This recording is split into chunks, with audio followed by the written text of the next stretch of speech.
All right, what's up, everyone? Ballet Brand. Tonight we got episode 31 of Nights of Crypto. So what I'm gonna do is play the intro first, and then we'll have everyone come on. And yeah, got a lot to talk about, right? So let's start off with the intro. Right meow.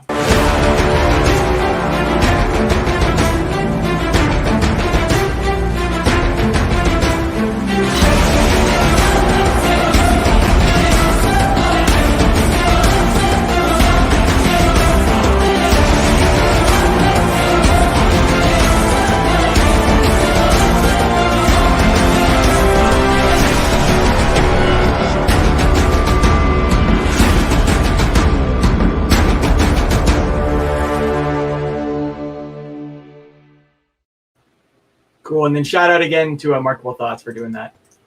What's up, Wave 3? How you doing, Motley? Yo, what's up, boys? Good. So we had a well, I guess I'll let Bran bring up the what we had what was it, like 30 seconds? Yeah, I deleted the tweet. I didn't want people to kind of bait them if they'd already. But we got rug pulled pretty much from CoinMarketCap. They had like listed Hex at 4, and then now it's back. Probably really? back to the 201. Yeah, I got a my, screenshot before I refreshed the page though. one of my buddies just messaged me. I was literally just looking at that now. He just messaged me. He's like, I guess CoinMarketCap is suddenly less stupid now. I was like, wait, what? Yeah. So I went and checked it. I didn't see it. So I guess they just pulled it down again. Yeah, me and Wave 3 were kind of talking because someone in the comment had actually mentioned it, and I was like, oh, okay. And he was saying like, Wave 3 was saying, I'm gonna wait at least 24 hours to confirm that it's legit, and that's always good advice, Not like we'd promote them anyway at this point. Yeah, exactly. Still nomics.com all the way, but man, god damn. Hey, send me the picture of that, Brand. Yeah. I'll post it in the little Twitter group. I have the CoinGecko one when they accidentally ranked us right. I need one for That's awesome. CoinMarketCap now. Okay, yeah. I thankfully I did get that screenshot before refreshing. Let me post it here. But yeah, I mean, Hex is making all-time highs, 46 cents right now. The cost of 50 cent wick. There's a 50-cent wick. Nice. Go ahead and just 50-cent wick. Let me take a look. Yeah, here. Go take a look. There's a 50-cent wick a little while ago. Oh, really? So, Okay. Yeah. So I'll just go ahead and rub my 2 quarters together. It did take place. Yeah, at least that's what Staker told me. I could be wrong. Are you using are you guys using do you have like a favorite charting source you end up using, like Dex tools or you? Yeah, because no, I just go off Staker Apps chart. Okay. Yeah, pretty much same here. I know because there's also like different pairings you can use. I know some people do like the Hex to USD, and you see all these wicks high up and whatnot. But same thing. I use the Staker or the Uniswap.hex.vision, which is the same thing. It's just on the computer versus Staker. It was a little bit after 1:30 UTC time, whatever that is. Okay. And it's a big old massive wick above 50 cents. Oh yeah, man. Yeah, I mean the demand is definitely there. Really when it comes down to the supply and demand and stuff, people wonder why is Hex pumping and stuff, and it's like, well, there's just no other financial product or like cryptocurrency asset that performs like this, and especially without counterparty or middleman. So it's cool to see that. We use that phrase like pre-viral that Richard's talked about a lot, but yeah, we're slowly becoming more viral as that price does go up, and especially as other things like that CMC kind of capitulates and actually lists it properly, like Nomics does. Stuff like that will continue bringing more attention to it. Mm-hmm. Derek Mass says it still says number 4 when you search it. I don't see that, Derek. Yeah, okay. No, he updated it. Okay. Yeah, I was about to say it does not say that for me. Yeah, fuck them, man. They had they could have left it up there. They're gonna have to do it eventually, so they're delaying the inevitable at this point.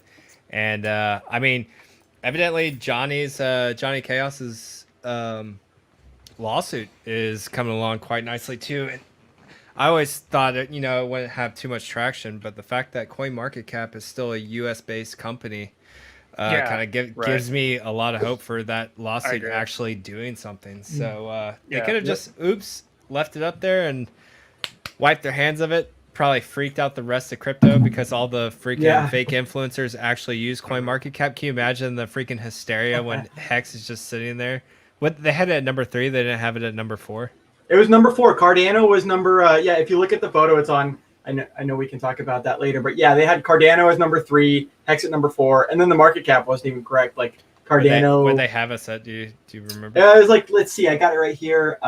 71, and then billion, and then Cardano had like 79. But there's so much shady stuff that happens in crypto, and yeah, the last I was told that lawsuit did go forward, and they do have the paperwork pretty much, and I think it was like 30 days or something like that to respond. So maybe they're kind of like maybe getting the proper data and whatnot. But either way, like Motley mentions and like Wave 3 talk about, a lot of those main crypto influencers do use CoinMarketCap, and that's another reason they've like continued to gatekeep Hex. So when Hex eventually does flip ETH and flip BTC in the future, you're right, they are going to have no other option to talk about it. Man, I I would probably actually go around and watch all their channels for the first time and pretty much since last cycle, just to watch them do their little daily scroll through CoinMarketCap and then just watch Hex be there at like number 4. I mean, CoinMarketCap was only off by like 200 billion on our market cap, but even then we're still number 4, which is great. Speaking of Brewers. That's awesome. Good old, what was that guy's name? George or something like that? Yep. Yeah, George. He kind of looks like the Asian version of George Costanza from Steinfeld, actually, so it's fitting. That's how funny. Let's see. Let's go. But yeah, it's crazy. One of my brothers he saw his stake wrap, and he's like, man, I want to throw more dollar into it, and so same thing, kind of helped him out with that. But man, those ETH fees are getting pretty damn high. Like it was like $50 even to just send, like let alone to stake. So I had to replenish my ETH for the first time today. I've been sending it like 1 ETH to like 3/4 ETH to half an ETH, and then man, that half ETH went by real quick because I've been onboarding nonstop. So I've been eating because I really don't give a shit about that like half Ethereum I had left, and so I've just been eating into my Ethereum for just helping onboard people and kind of make it a little less painful with the fees. And yeah, I had to reload today. Freaking sucked. It's like, man, here I'm over here just getting raked over the coals with the ETH fees, and then I have to buy more ETH. It freaking killed me to do it. I bought like the bare minimum I think I can get by with over the next hopefully month or so, but we'll see. Yeah, the fees are so very. I hate using Ethereum so much now, other than just planning around the staking ladder. So that's really all I really use ETH for at this point, is just the staking. I do hold. Well, it's because I only have the option to hold ETH and Bitcoin in like traditional IRA accounts. Those are really the only 2 options you have. But those are that.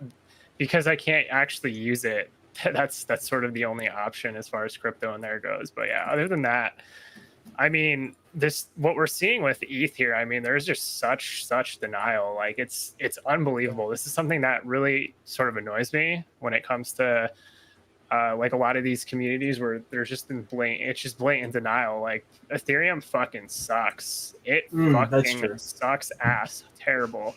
So it's the same thing with it's what happened with Bitcoin in 2017. It started to suck ass to use, and then a bunch of altcoins at the time started seeing huge amounts of volume. There's a ton of blow off that went into alts, and then Ethereum ultimately had far more.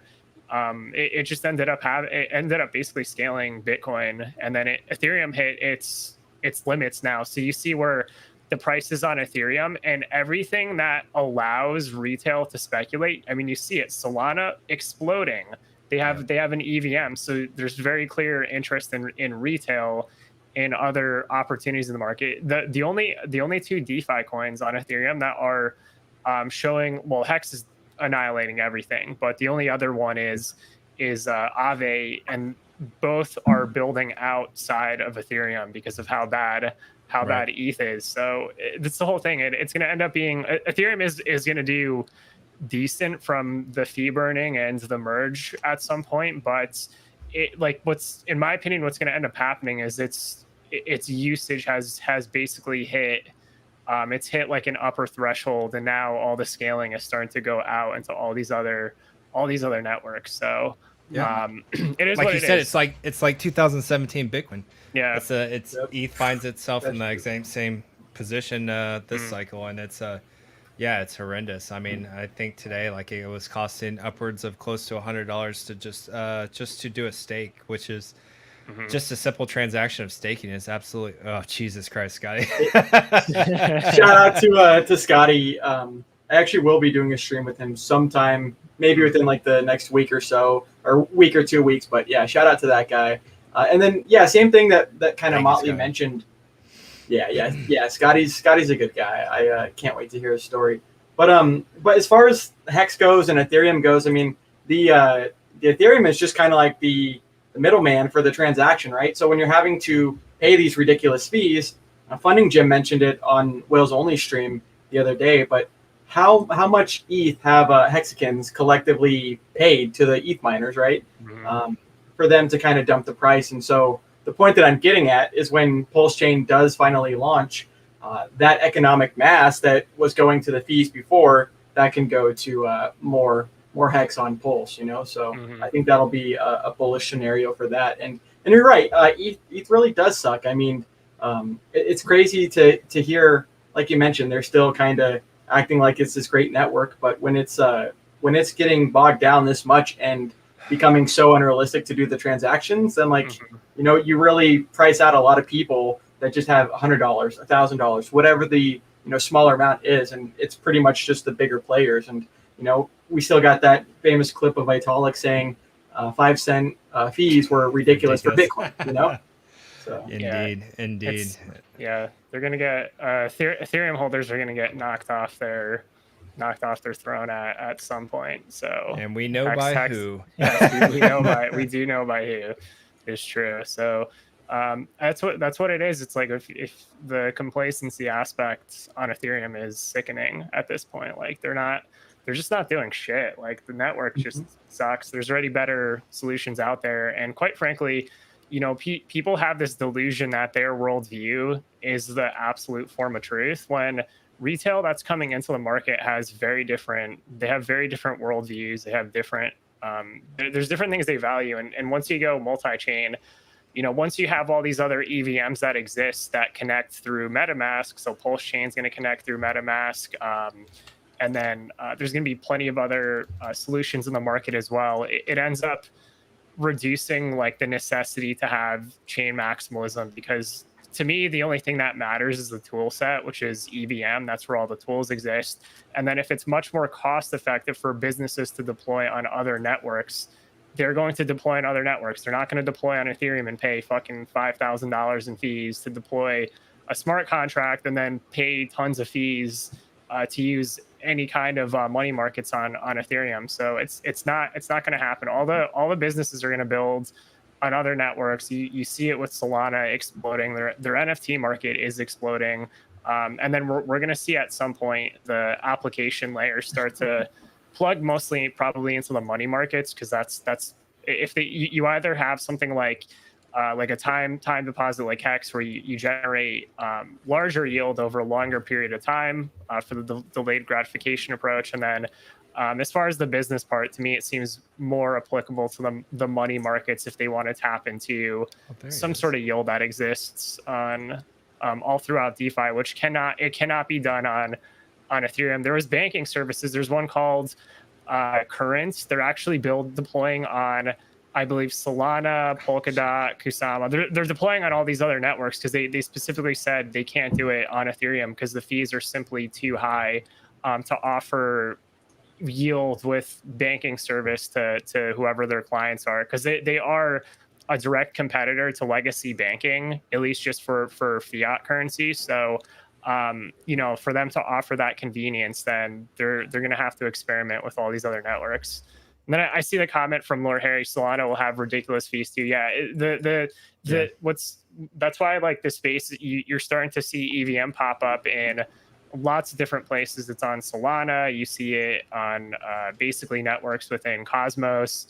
Polkadot and Kusama both have it through Moonbeam. Moonriver Pulse Chain is going to be a standalone EVM. So as long as there's an EVM that exists somewhere, there's an incentive for developers to build because of how popular it is as far as just a standard set of tools that people can deploy things quickly, since it's a very well-known code base at this point through Solidity.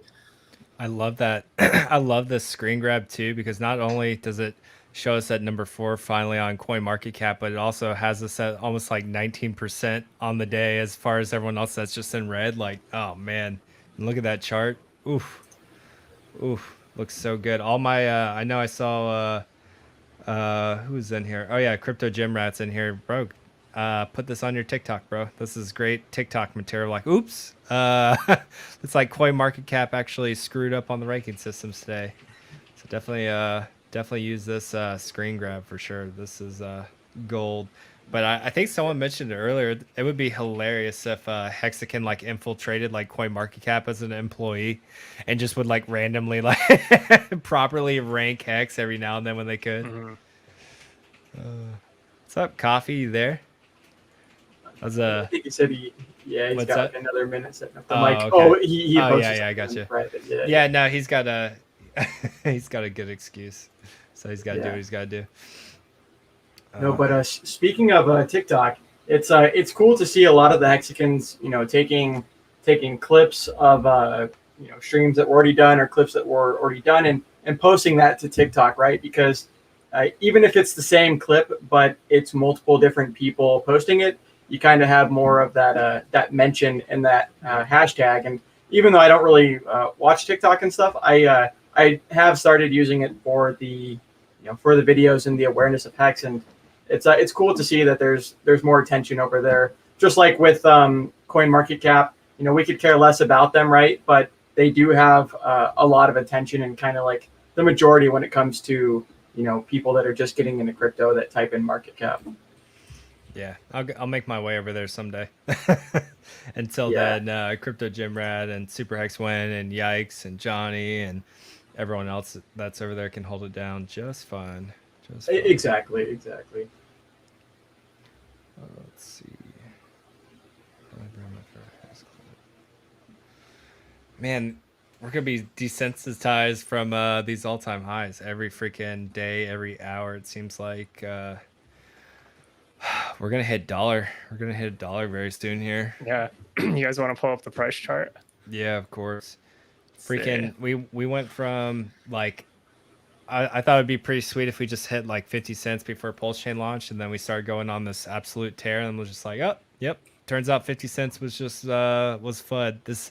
We're gonna hit 50 cents probably by the end of this. I mean, we already technically hit it on the wick, but we're gonna hit 50 cents by this week, and then yeah, shit, we just start tracking towards $1 now after this. Yeah, because I'm gonna pull up the the price channel everybody's paying attention to right now, but I still have a strong belief that the move to the upside is gonna take longer to play out this time, which just means you'll get higher upside targets the longer it takes. So that's already a huge benefit. So let me draw this channel here, because it's very possible we end up blasting out of this and start to go into that uncharted. You basically start to go in that whole uncharted territory where you're going to start to get more and more data points as to how big the moves could be in the future as well. So let's pull up the Hex to USD chart on on TradingView here, and then let me know if you guys can see my screen. Yeah. Yep. We can see. Yes. So this parabola that's beginning to form here. I mean, it's you could still argue this is at the very early stages of how high this parabola can go, because again, this whole build up period we've seen so far. Let me actually measure the time it's taken, because I know this has taken far longer to build up. So if we basically measure it even up to here, this is 105 days, and then back over here, this was about a 56-day build up. So it's taking about twice as long to build up. So I wouldn't be surprised if it actually even took twice as long as the upside move to play out relative to the big move that took place previously. So even though as the price gets higher and higher, you could start to see sort of a reducing angle of attack on the price chart. But this is also true for Ethereum in its first cycle, because if we go to ETH to USD on the Bitstamp chart and compare the angle of attack on the price chart between the two really big moves, so the one wave and the three wave, so 74-degree angle here, and then you could see the three wave was more, it actually tapered off a bit. It was around like a 64-degree angle. So you did start to see sort of that slope start to wind down a little bit, and then leading up to the blow off top, this was about a 56-degree angle. So every impulse up Ethereum had during its first market cycle is that the angle of attack was less each time, but the three wave still had the biggest move in terms of overall percentages of all the waves. So this was about a 5,400% move, and then the one wave was about a 3,000, a little bit shy of that. So just say around 2,900%. So the three wave was actually substantially larger than this one wave. And then so far, if you go back to the Hex to USD chart, we're still within the technical pattern of the three wave. Like this to me looks like more like an increasing parabola that's just getting steeper and steeper. Yep. So if I was to draw some sort of parabola, this kind of reminds me actually of what the Bitcoin to USD price chart did during its 2016 through 2017 market cycle. It just kept getting steeper and steeper. It was basically a hockey stick that went all the way up. You could get something more like that, as opposed to kind of the ETH fractal that a lot of people are looking at. Because if you look at the Bitcoin fractal, you could even say objectively this was the build-up period for Bitcoin, and then it went into its parabola that lasted for a considerable amount of time. Like even relative to the build-up period, this was about, let's say, this was about 500 days, and then the actual parabola that took place was about it was actually a little bit more than half the time it took to build up. So, you know, considering all the possibilities, you know, since we are in price discovery, everything is on the table as to the final shape of the price chart you can get. But I personally wouldn't be surprised if this move, if you consider the breakout point, this move could take this could actually take another 2 months to properly play out. Going. Yeah. So yeah, I mean, shit, dollar easy. So like when Gravity was asking, it's like, do we bump our heads on 50 or do we reach new levels of 60 cents? Like, I mean, I think we blow through 50. Like I really don't see any resistance at this point to like all the way to $1, because someone else was asking like, what's the liquidity at? And like, so we just streamed like a day or two ago, and last I checked, it was at 50 million. We're at 47 million today. So like it is, there's nothing left, and it's the sentiment still the same. No one's selling, new people coming on board. The entire market's capitulating into Hex. Yeah, I think we just go into this parabolic just rise right now, and then you're saying that it could even take long, like extended period of time of this. Like, oh my god, yeah. I mean, dollar target is coming very quickly. Definitely before end of year. and I made a couple bets with some friends of mine too that Hex was gonna hit $1 before the end of the year, so I'm ready to collect. Let's make it happen. Yeah, it's looking good, because for the rest of the year we still have another, you know, we still have over 3 months to go, so close to 4 months until the end of the year. So I think it's pretty much locked that you're gonna win. Good call, Coffee. Sounds like he's moving the whole damn whole room around.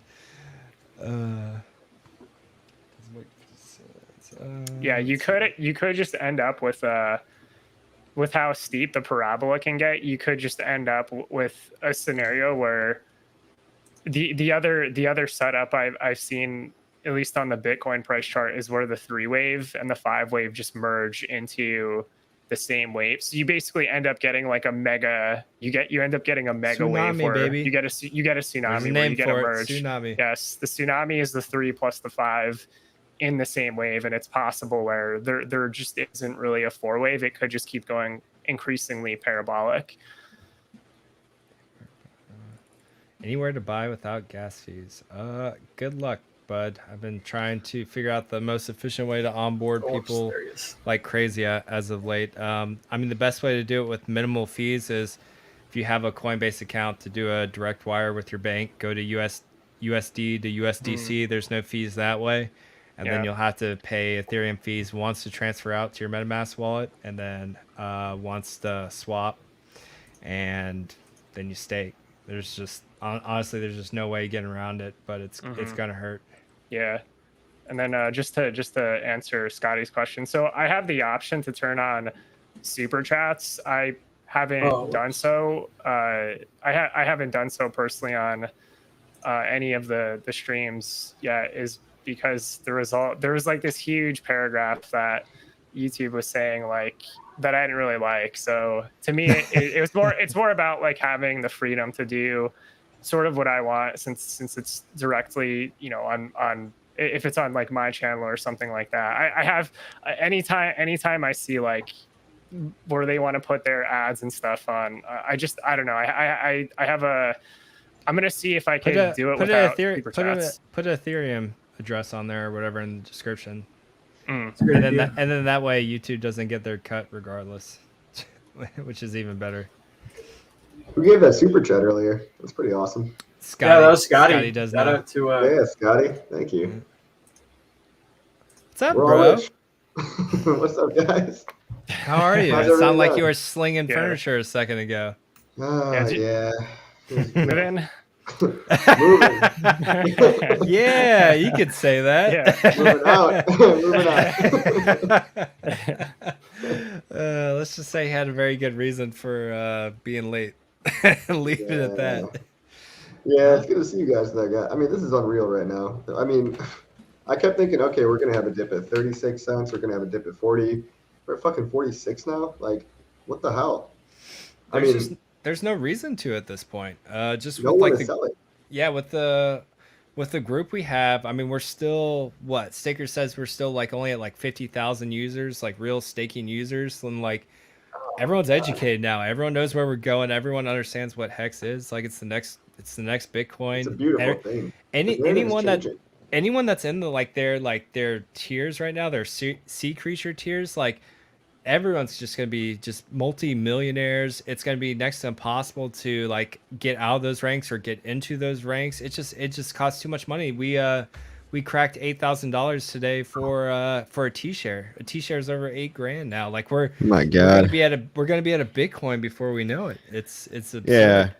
The people that understand the shares too are the real winners here. I mean, there's some people hopping in right now, I bet, that have no idea about shares. They're just buying it because the price goes up.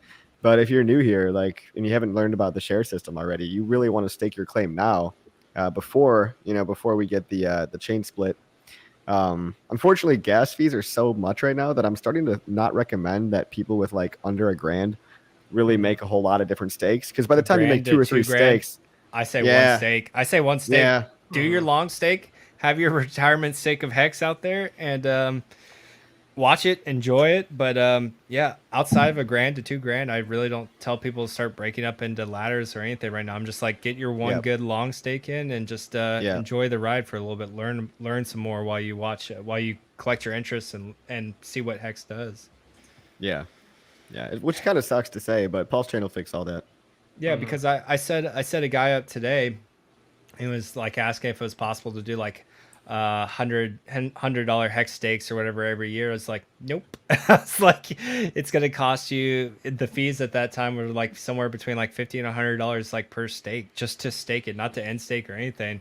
And I was like, it would cost you anywhere from $1,000 to $2,000 by the time you were done with that ladder. It's just, you just can't do it. Absolutely. It's disgusting. Fucking NFTs. That's how it was for my. Yeah, I blame it on Ethereum still. It really is NFTs, though. I guess. Allegedly. Maybe. I don't know.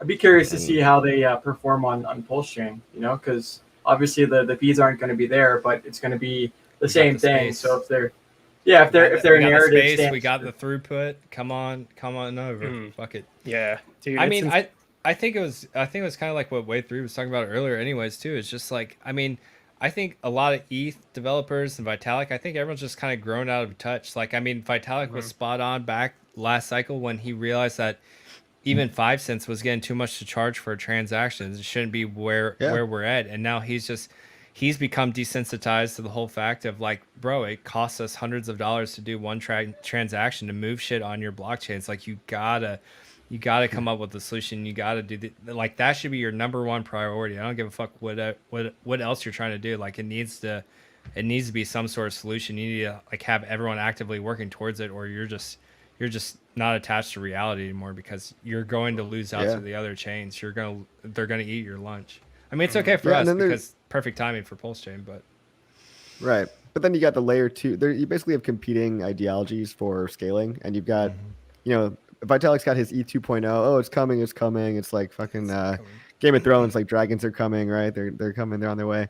And they're 3 to 5 years away. Yeah, well, and it will come. It will come. I do believe that he will do it, but we need shit now. Like, we can't wait. And layer 2 to me is still in that boat too. Layer 2 is still in that camp of research phase. Like, we've kind of got it figured out, but the research is there, but the implementation is a little off, a little wonky. And so copying layer 1s and just bridging them all together might be the move. But even like Richard was saying, we need better bridging protocols too, because you still have to wait to bridge, and they still have admin keys, allegedly. Yeah, and evidently they're struggling to find a solution, because what he kind of seemed like what Richard said on one of the last streams, where he thought there was maybe a solution to the essentially a admin bridge, or a bridge that didn't have admin keys. It turns out when he did some deeper digging, like, no, they still have some form of admin keys one way or another.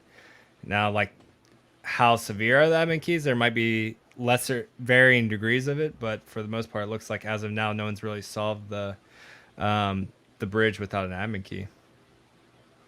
Yeah, I didn't know that because I don't really know much about bridges, but same thing. I didn't know that until Richard had mentioned. I don't like to build them. Yeah, and that's also true for layer 2 as well. So one of the perceived benefits of layer 2 is I would say it's mostly artificial right now, because the reason why some of the layer 2 solutions are attempting to grab market share is because of the idea that it'll eventually be able to inherit the security that Ethereum itself offers.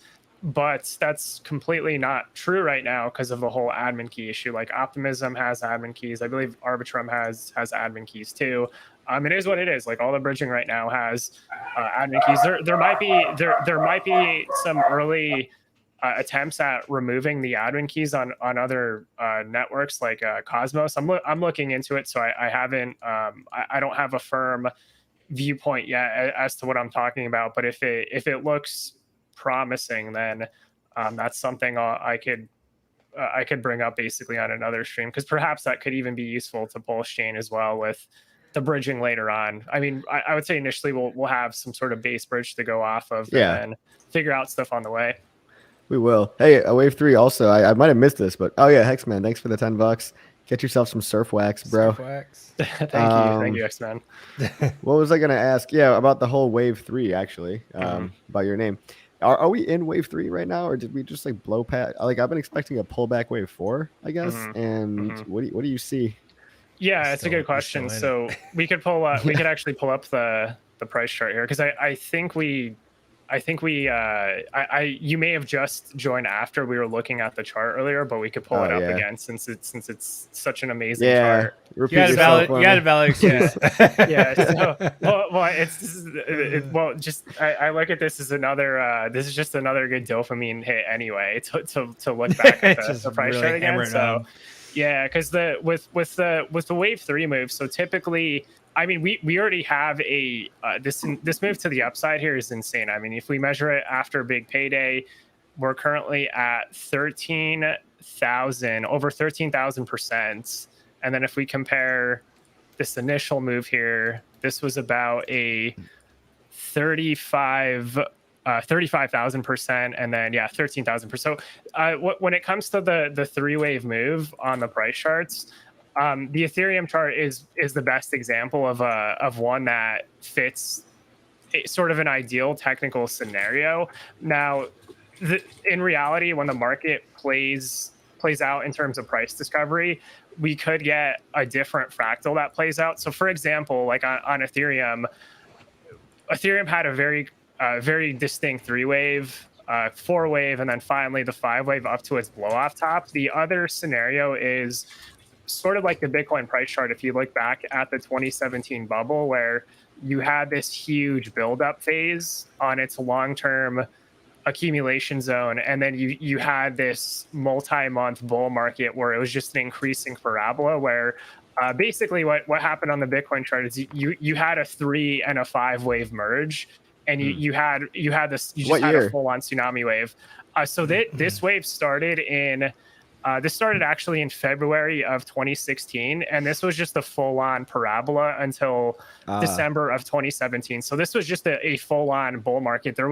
I know people like to suggest, certain waves that played out on this entire move, but this was basically more like a 1 and a 2, and then a 3 plus a 5, because all that really happens during the corrections during the 2017 bull market is it just kept bouncing off this 20-week moving average and just going to higher levels of price discovery until that finally stopped working, leading into that bear market. So it's very possible with the way the hex chart is currently building up, you could just end up in a scenario where you have this increasingly steep parabola that just keeps going to higher and higher levels of price discovery.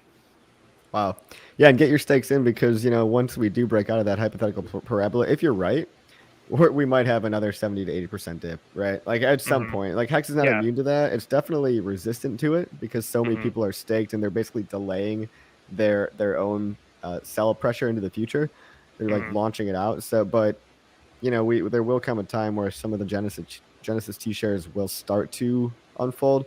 Again, not all in a single day, right? But I mean, I think we will have a dip again, which will be a great buying opportunity. But if this is like Bitcoin 2016, I mean, that'd be pretty awesome. How much higher would we have to go as a fractal of that?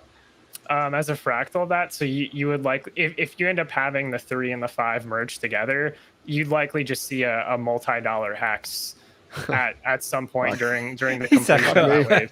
So it's insane, yeah. So you Dipperooski's a little relative at that point. I agree with what Coffee's saying. Like at some point you're going to have a cool down period, but generally it's like once you enter the price discovery, we'll only know in hindsight whether you get the 4 wave and then the 5, or whether you get the 3 and the 5. And if you just get basically a double wave, then you can start to see like a multi-dollar price target before you have that. You start to have that sort of down draw. So this is why there's the benefits for holders that just buy and hold, and then they buy during those opportunities, because at the end of the day you can only project as to what's previously happened, and then it could take a long time before you have that opportunity that Coffee's mentioning, but you will see that opportunity again. It's just mostly once it's in full-on price discovery, it could take some time before that actually happens. I don't think we see it before the launch of Pulse Chain. I just don't. I mean, pretty much everyone's been kind of trying to wait since like 18 cents, and we just continue to just tear through. We're just the community is still too small, still too pre-viral, too well educated, and with the bullish news of Pulse Chain and just getting your bags doubled, like no one's willing to sell this shit. It's just way too precious. So like until even Pulse Chain launches, like we're just gonna continue this tear, and I'm hoping we get to $1 plus before it does launch. I mean, at this rate, it looks like we might if we don't even get testnet up here shortly. And then it just becomes that game of, is Richard Hart just delaying Pulse Chain on purpose again?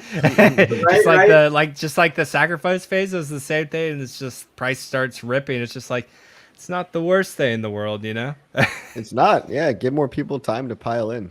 I mean, the whole $1 by 2022 is not seeming that crazy anymore. I'm always conservative, right? I'm conservative about time and price, but and I'm still conservative about time, but the price has blown me away. I mean, That's starting to yeah. melt off my face.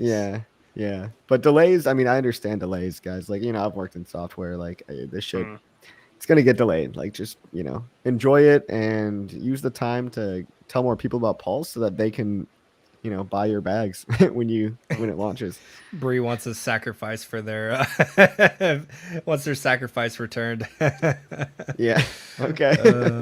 You're gonna regret that one, Bree. Yeah, I think Pulse will do just fine. Yeah. Just fine. I know someone that essentially got their sacrifice returned. I was like, ooh, I think they might regret that in the future. Wait, did they really? Interesting. How? They asked Richard?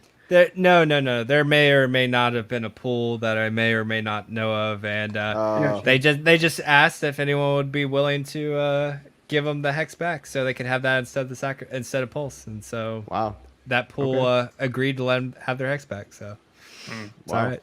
Yeah. So someone just got a nice little chunk of extra Pulse. I think they're gonna regret that, but that's who am I to judge? Well, it's like it's like the same thing, right? When some of the people I know sold hex at say 5 pennies, 10 pennies, thinking that that's such a high value, and then the dip never comes. It keeps going straight up, and then there's that opportunity loss of selling early. So you're definitely right. I mean, at the end of the day, it's really just delayed gratification in general is kind of rewarded, especially if the item itself has product market fit. Yeah. Yep, and one thing just to fix on the chart. So depending on the data points you're looking at as the absolute truth when it comes to the price chart. So if you're using Uniswap Vision, and if you actually use the Uniswap V1 chart, then the current 3-wave has already surpassed the upside that entire 1-wave had, which is incredible. Can we look at that all the way from the beginning of V1? I have I have nostalgia. a bunch. Sure. Yeah, I have a. Let me fix this.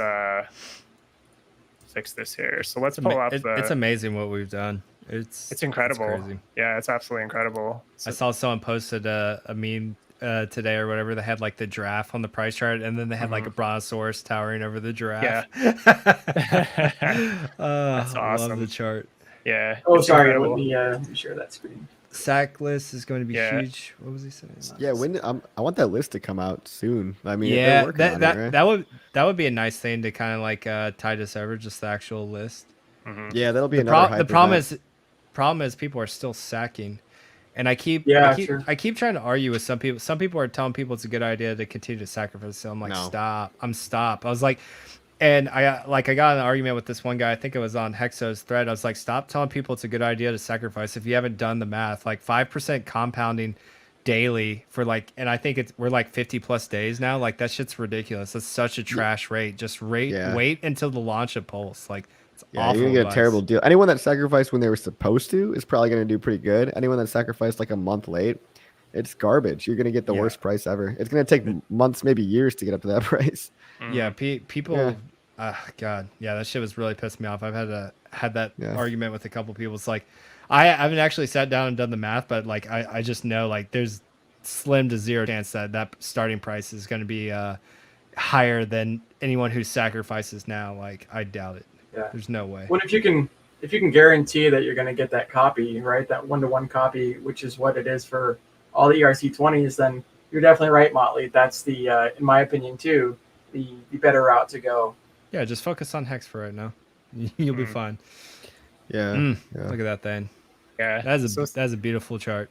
It is, and so far this move that's playing out here, this is about this is actually about 1.4.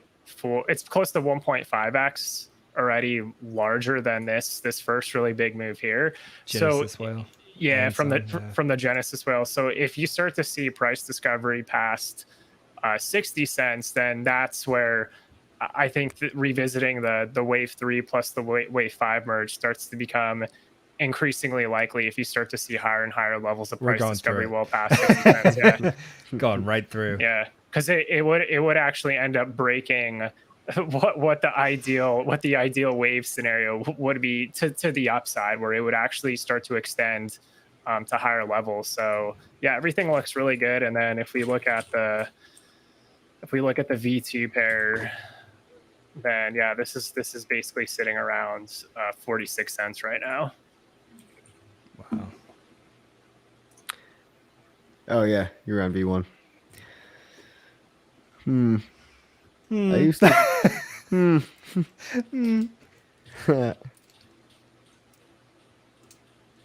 I'm trying to read the comments. I can't understand some of them.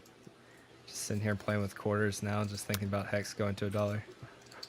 I used to think the sacred 10,000x target of 56 cents was possible before Pulse Chain. Now that target is FUD. Yeah. 100%. I agree. How quickly that changes. And How it's the turntables have turned. Yeah, 75 cents. The entire sentiment of the community is just like, nope, 50 cents is just straight FUD. Here we are. Coin market cap, LOL. Being honest for 30 seconds. Did you guys talk about that already? So some people don't last 30 seconds. Yeah, no, we did. We did talk about it earlier. Yeah, we thought maybe Johnny's lawsuit actually took effect there for a second.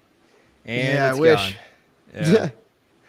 Well, we did say the fact I do think the lawsuit at first I didn't give it much hope, but the fact that CoinMarketCap is actually still a US based company, I think they do have a lot stronger chance of actually getting Hex listed, being the fact that they can actually impact them a little bit more than say like Binance or CZ.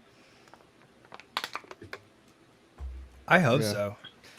I was just saying, like when all these furus and influencers, you know, they all use CoinMarketCap. So when they're scrolling through, can you just imagine the shock of them just doing their video, and then there's just like they like just like I want to see which ones actually mention Hex and which ones just like try to like scroll past it real quick, like that random new number 3, number 4 coin that just popped out of nowhere that they know about that they probably called a scam. Yeah, it's like, oh shit. Oops. Big oops. Big major oops. Big oops. You just called how do you the next explain Bitcoin. How do you be that wrong? Yeah. I mean, if you just come out and own it, but so few of them do, because it just goes against their branding, and all these guys claim to be experts and know this field better than anyone else. So when you essentially have the number one asset and you call it a scam, like it's really hard to come back from that, because it just proves that you're not as knowledgeable as you lead people to believe. Mm-hmm. Yeah. I mean, are they still hanging on to the Richard Hart's gonna dump on your head, or like they're probably still hanging on to that, or that it's too illiquid? I don't know either. I think the liquidity one is probably the one that gets pushed the most now. I don't hear the Richard dumping one as much. It seems to just be the liquid one, but then you just show them Lambos and McLarens and Rolexes. It's like, you're right. You can't sell $10 million. You're right, but do you fucking sell have $10 million? Yeah, you don't fucking have $10 million. Don't worry about money you don't have. You can sell as much as you need right now. It's a retail friendly game, and we like it that way for now. Yeah, most people complain about that don't have fucking 10,000 to put together, let alone exactly. When you can do like responsible selling too, right? And be the liquidity as far as limit orders and things like that. And yeah, Motley is definitely right. Like, sure, that's some argument that people use, but you know, we see 500,000, 1 million, 2 million being sold, and then it just gets bought right back up. I mean, the demand is definitely there, and you don't need to sell all that money at once anyways. It's not game theory positive for your own value. I get like physical pain from selling Hex now. Like I essentially ran through the last little bit of like liquid Hex I had, onboarding 2 more people this morning, and the last like little bit I had just like disappeared. I was just like, like I mean I'll replenish it shortly, but it just man, it sucks. But just like with these fees and just onboarding, it's just the easier process to get, again, just friends and family on. So I'm just trying to get as many of them as I can at this point before the fork occurs. And I mean, it was probably in total over the past couple of days was about $50,000 worth of Hex, but man, it sucks. It just sucks seeing it go. It's just like, man, and then I just started doing calculations on how long until I get that back, and I'm just like, yeah. I'm starting to use Dharma a lot more for just people to at least they can buy Hex before the price leaves them behind. It takes them a couple days to get it out, but at least they can buy it.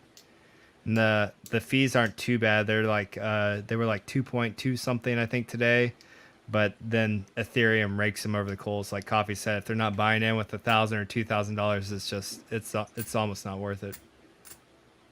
Tell the watch guys I need a new watch as of tonight. Yeah, TextX, it's good, right? It's good about just intermingling with other communities and stuff. Like the luxury watch community has a big tie with cryptocurrency. A lot of them accept cryptocurrency for their watches, and it's always good to get those guys into the space as well. I'm definitely going to do some collaboration streams with a couple of those guys. I talked to him when I was on Nico's show, and I'm sure we could probably get Nico back on as well. He just hit 500K subs, so he's going to be doing a big video for that, so go check him out. Yeah, I mean, they're interested in preserving their wealth, right? Richard talks about that even the watches that he buys still beats inflation, things like that. So I think that that's pretty cool as well. Well, it's funny too, right? Because I had a conversation with a lot of those guys back in the green room, and they're like, they're telling me like, oh yeah, this is the time you should go ahead and get a luxury watch piece, blah, blah, blah, blah, right? And I can't remember what the price of Hex was when that stream went down. I think it was like maybe somewhere between like the 18 and like 20 cent range, give or take. But I mean, we've more than 2x since then. So like, I can now buy two of the same watch I would have ended up wasting if I ended up just buying a watch then. So like, and I explained it to them. It's just the opportunity cost is too high. But like in their eyes, they're like, all they know about crypto is, hey, it's very volatile. You could go from being very rich to very poor very quickly. So their idea of safety net was to buy a luxury watch. And I mean, watches right now are at their peak market too. They're the highest they've ever been. So I'd be buying at the top of the watch market. And at best, they probably retain its value, or you earn a couple % on the watch. It's just like, nope, I'm gonna keep my money in crypto right now. Thanks though. someday, just not yet. Not ready to flex yet. Too much. I mean, Richard, too many gains to be had. That's exactly right. Richard mentioned the same thing, that he kind of does it to attract their audience, not so Hexicans can buy that, and it's fine if they want to. But like you mentioned, what if you could buy 10 watches for the same amount, but you just waited, maybe 6 months or something like that. Yeah, imagine how many watches you could buy at $1. Like forget 18 cents or 20 cents, whatever it was when I was talking to those guys. Like I would have already been out at least 2.5x my watches already. So like, no, I'm good. I'm ready to. I wanted at the end when I'm ready to finally like treat myself. Like I want to be able to. But essentially being like Richard, right? Where like I could buy a $500,000 watch and it doesn't even scratch like a percentage of my net worth. Like I have no desire to buy anything like that. No Lamborghini, no McLaren, no Rolexes, none of that until the time's right. I want to be able to enjoy myself strictly off like not only just my interest, but like a fraction of my interest, because I still want to grow my T-shares over these next couple of years, because most people can't do it with their economic mass anymore. You almost have to already have the Hex or T-shares in the system or coming out of the system to restake them out longer to grow your T-shares, because at this rate, your average person doesn't have $8,000+ to accumulate more and more T-shares. So I know how valuable this next year or two is going to be for growing my T-share stack. So that's my Hex flex. That's my main focus for the next year or two. Mm-hmm. Yeah, that makes sense. Amazingly, it's only a one-time use to boost up on the time as well. So this is it. It's going to be pretty interesting, because those that end up boosting up, you're also going to start to see. Like if you end up like if you have a ladder set over 15 years and you start to take some of the earlier stakes and punt them out to 10 to 15s to start to boost up, you'll probably start to see that huge ramp up as far as the T-share separation. If I just put like a rough estimate on it, I'd say somewhere midway through this decade is where you could start to see that start the hockey stick away from even the Hex to USD chart, which is insane. It's insane because tell you what, 8,500. Swearworks mentioned 8,500 for a single T-share right now. It's almost 3 times. Like it's almost 3 Ethereum for 1 T-share. Yeah, that's a lot of money for most people. Yeah. Yes, David, I would buy Hex tonight in a heartbeat, and I've continued to buy since day one all the way. I think the last buy I did was maybe about a month ago, whatever the price levels were around there. I think it was like somewhere between like the 18-20 cent range, give or take. But yeah, I continue to buy it, and there's a reason why I continue to onboard more and more family members and friends, because very confident with where we're going. Like these price, to me, it's not about price at this point. It's just about securing your hex, securing your T-shares, and then being ready in time for the pulse chain to actually get the fork as well. Like to me, price is almost irrelevant. It's nice, it's fun to look at, it's fun to talk about, but for the long term picture, it's irrelevant. Oh yeah. What's up with Miguel or Dollar Cost Crypto? I think he's recovering. He just got done doing his crypto course push, him and Charlie. So Cool. I think they literally finished up yesterday. So usually he sleeps for like a full 24-hour hibernation before he's up and about again. Yeah, he needs that. Absolutely. Yeah. He'll probably like try to come on like the last like 10 minutes and then drag the stream out for like another hour. No, but I think he's probably gonna sleep through the night pretty hard on this one. Let's see. What's up, Wales? I agree with what Motley said to the person that asked if they should buy it if they didn't have any hex right now. It seems that the demand is only going up more, right? And Motley kind of talked about that this is just before the Pulse Chain testnet is even announced. I mean, once that's announced, sometime between the testnet and the actual mainnet launch, which might be about a month, is when that block height should occur, I think. So people are definitely going to continue, in my opinion, buying it. And when you got people like Robert Kiyosaki and all these other people that are wealthy, that understand how assets work, they want the assets to work for them. And yeah, Hex is relatively very cheap. I mean, just imagine, Bitcoin at this price. Yeah, someone posted it on Twitter today, which I thought was very interesting. Maybe it was Matty Crypto, I can't remember. But they were essentially asking us, like, is there enough hex out there to even like become a shark anymore? And there's not. The total liquidity right now is 43 million. And even for the max stake length, it's not enough T-shares to become a shark. So even if you, and that shows you why these leagues become more and more solidified over time. It's just like, even if you had the money to come in and buy your position like that much later in the game, you can't. There's just not enough available. And then more and more people are starting to realize that. It's just like, that's the name of the game, right? It's just so damn rare. Like, even if you have the money, it's Hex is an asset that you just can't necessarily get as much as you want. Like, I found that same kind of analogy just the other day when I was trying to get a suit done, and I'm like an awkward size because I'm short and lift a lot of weight. So like I have to get like a custom suit done, and I waited too long to get it done. So I'm going around and I'm trying to ask everyone if they can do it. And it doesn't matter how much money I have, right? Like I was like, I'll pay you whatever. Like I would literally tell them, I was like, I'll just pay you whatever. And they just physically can't get it done in the time frame that I needed. And so like, it doesn't matter how much money I had, because there's just like Hex, there's only a certain amount that's available out there on the market to buy. It's the same thing with the suit. There's only so much time that they can physically put into a custom suit. They just can't get it done within my time window. So I was screwed. Regardless of how much money I had, it doesn't matter. I can't get the custom suit done in the time I wanted. Absolutely. 2 yokes for your own good. Yeah. That was he's like, you lift weights? I was like, yeah. He's like, that's your problem. And I was just like, God damn it. It may or may not be for something that Freddie Quotes has got going on behind the scenes. And dude. Nice. I wanted a custom like blacked out John Wick suit, and I actually found the company that does it in DC that makes all the John Wick suits for the movie.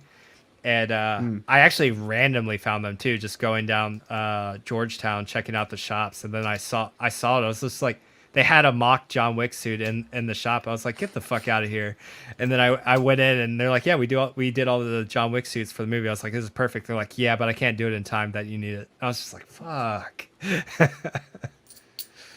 Yeah. Anyone thinks they want Hex someday should move as quickly as possible. D-Cup Toe Juice. Interesting name. Yeah, I haven't seen that one before.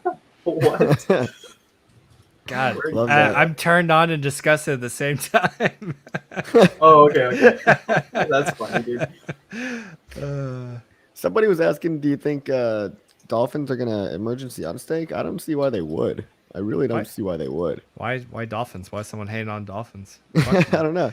Dolphins are they're the people that get it more so than other people, right? Yeah, Like, have you seen Flipper, bro?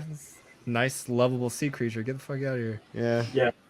Well, and the beautiful thing about Hex too is like, no matter what, all the code's already audited and locked and completed, but it really is that truth engine. So if someone really did have an emergency or they wanted to realize gains, half of that goes to the OA, and then the other half gets, dispersed amongst the normal T-shares. So yeah, they'd kind of be shooting themselves in the foot because you'd never really be able to buy back that kind of T-share if you did it early, I'm actually curious why you asked that question, Max. Feel free to elaborate. I'm curious what your thought process. I'm not was worried behind about it. anybody that's staked. I'm worried. The only people Especially I'm concerned about are all liquid new people. ones.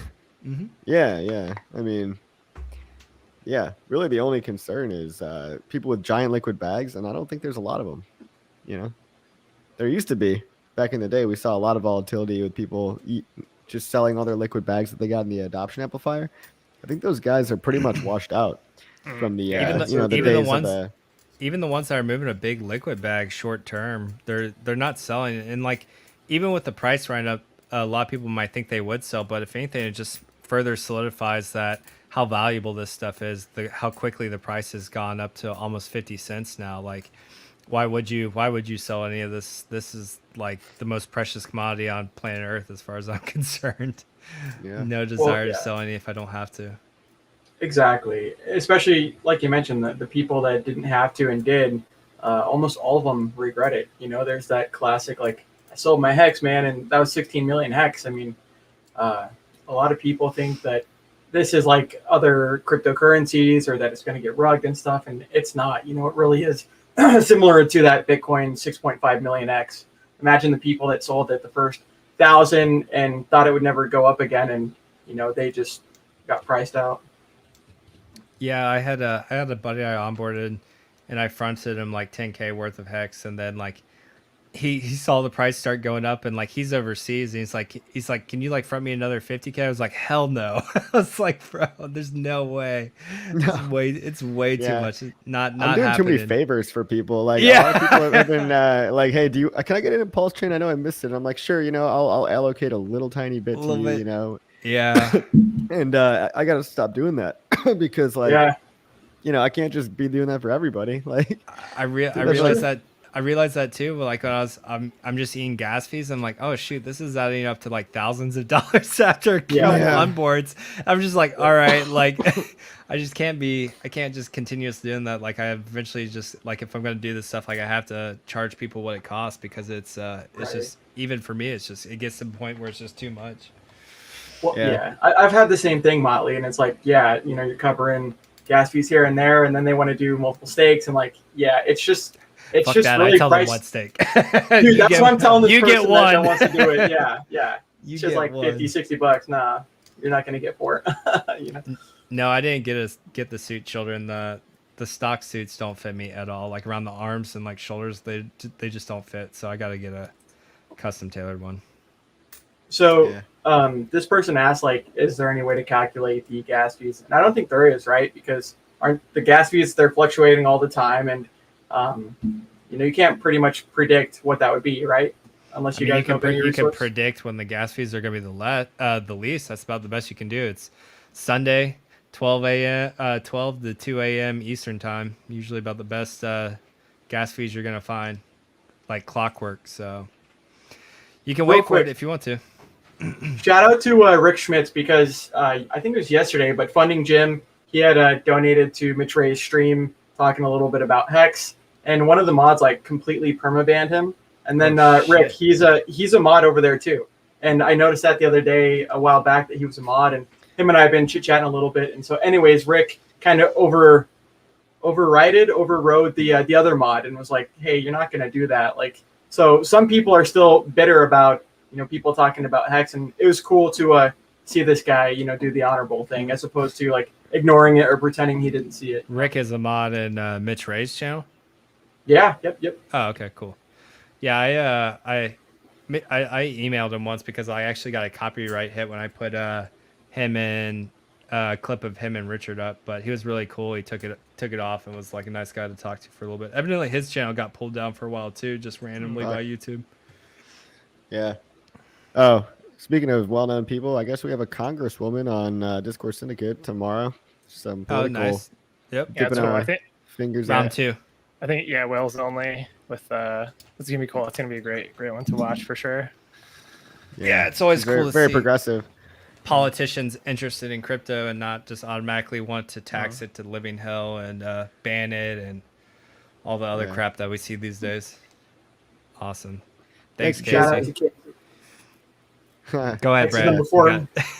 You Number 4 on CoinMarketCap. Oh wait, just kidding. So yeah, luckily Hexicans. I mean, just look at Hexologist, but we do have the receipts, as Kareem says, right? I mean, I did get the screenshot at least of it. So yeah, it's slowly going to be corrected. And honestly, at the end of the day, they're kind of, a lot of people are going to Tonomics instead because they realize that data is more honest and more reliable. So the people that gate kept Hex, eventually they might just become irrelevant.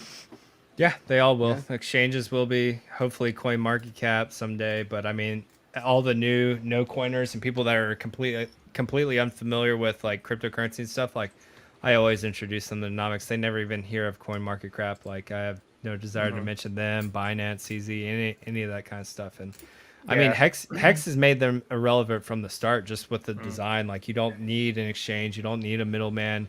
We have decentralized exchanges. Hex earns you yield. Like Hex is the epitome of what makes these centralized exchanges, these middlemen, just completely irrelevant. You don't need them with Hex, and there's a reason why we're gatekept. It's not just the fact that Richard didn't pay them right. It's also the fact that we destroy their business model and they're threatened by Hex. Yep.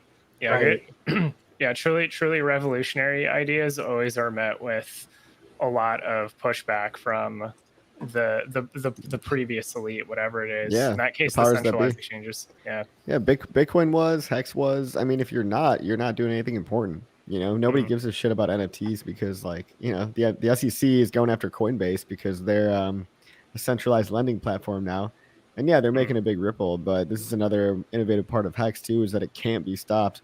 It can't. There's no company to go after. There's no subpoena to offer, and you can get as mad as you want about it, but you can't go after it because it's just unstoppable code on the internet. Yeah, on a blockchain.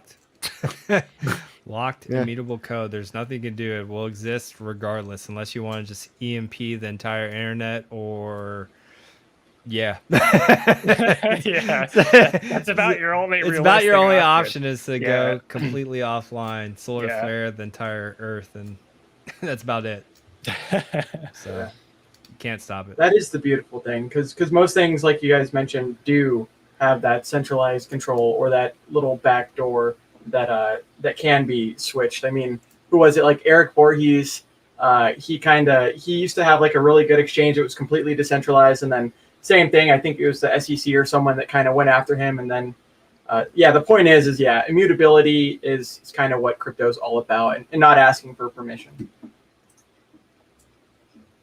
What's up, Jim? Gary?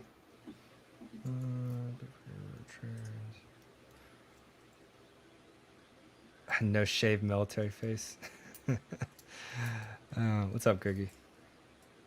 Yeah, Casey, I'm not shaving since I was gonna say this is a weird look for you, bro. Yeah, with the fucking stash on. Yeah, Dude. It's disgusting. I can't grow a full beard, so I can grow a really good like porno stash quickly, but not much of anything I like else. that. It's like a good porn stash and a good neck beard and not much of anything else. So I think what I'm going to try to do is, again, for Freddie's little thing he's got going this weekend, I'm going to go to a barber and see if they can try to trim it up and make it kind of look like John Wick's thing, because his shit's a little patchy right here anyways. But we'll see. Essentially, it's just like, haven't been allowed to grow facial hair for a decade, so I'm just gonna let it grow and be nasty just because. Because You're doing a great job of that. Because freedom. No, I'll eventually get sick of it. It'll all just come off. Probably after this weekend, I imagine. Yeah. Yep. Funding Jim got the wrench from Mitre too. LOL. Oh, nice. It's funny how that stuff even becomes routine though. Like I was forced to shave for essentially 10 years. And now I'm just like, yeah, I don't really like growing facial hair anyways. Wasn't missing out too much. Somebody said, "Get off the tap water if you want a beard." What? Just the tap water? Like I know it's lot of not it's great for you, genetics, but, like, I drink dude. bottled water.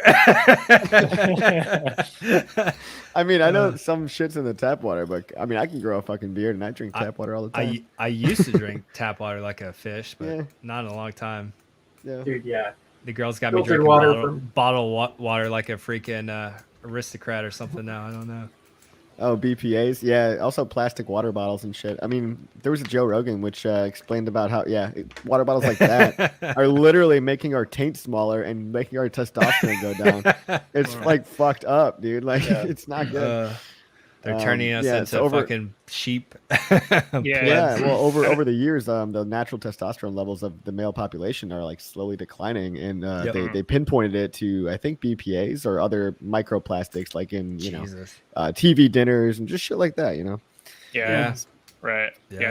Speaking of plastics, because I don't know if you guys ever noticed with water bottles, especially if it's really hot, it almost feels slightly melty, it's where the thinner. water actually it feels thinner. So and then when you taste the water, it has like a sweet taste to it. I'm like, it's from the plastic. That's just the plastic actually breaking down to the goddamn water. It's too thin. It's like lubricating your like drink. Yeah. Kind of.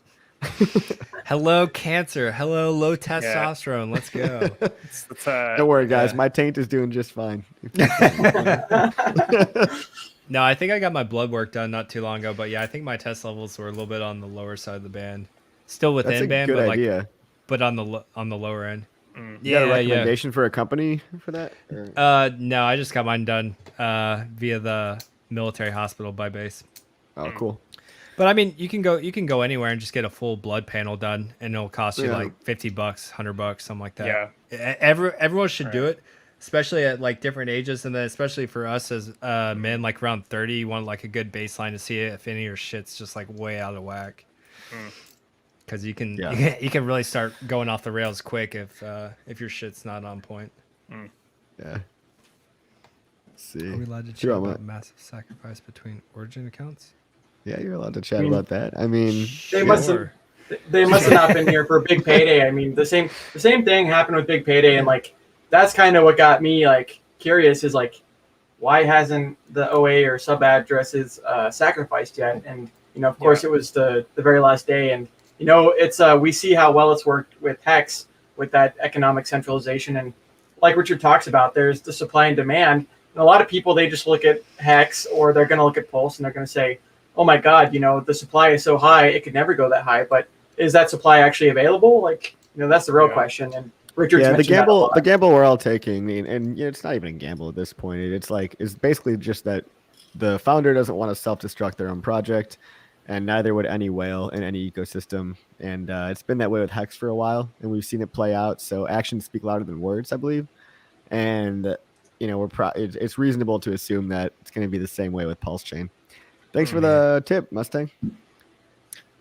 Yeah, and the economic centralization on platforms that are competing with Ethereum, such as Solana, are extremely centralized. But that's actually a good thing when it comes to price pumping, because Solana too has done well relative to other coins in the market like Ethereum. So I saw a post on Twitter recently. It was basically from a hardcore ADA holder that was jealous on Solana basically just out pumping Cardano, and he tried to make some sort of argument on economic centralization. And at the end of the day, like that you need economic centralization. Seems to work for the best companies in the world. Exactly. It's amazing. Economic centralization is awesome. It's always this delusion from like a socialist perspective that you want sorry.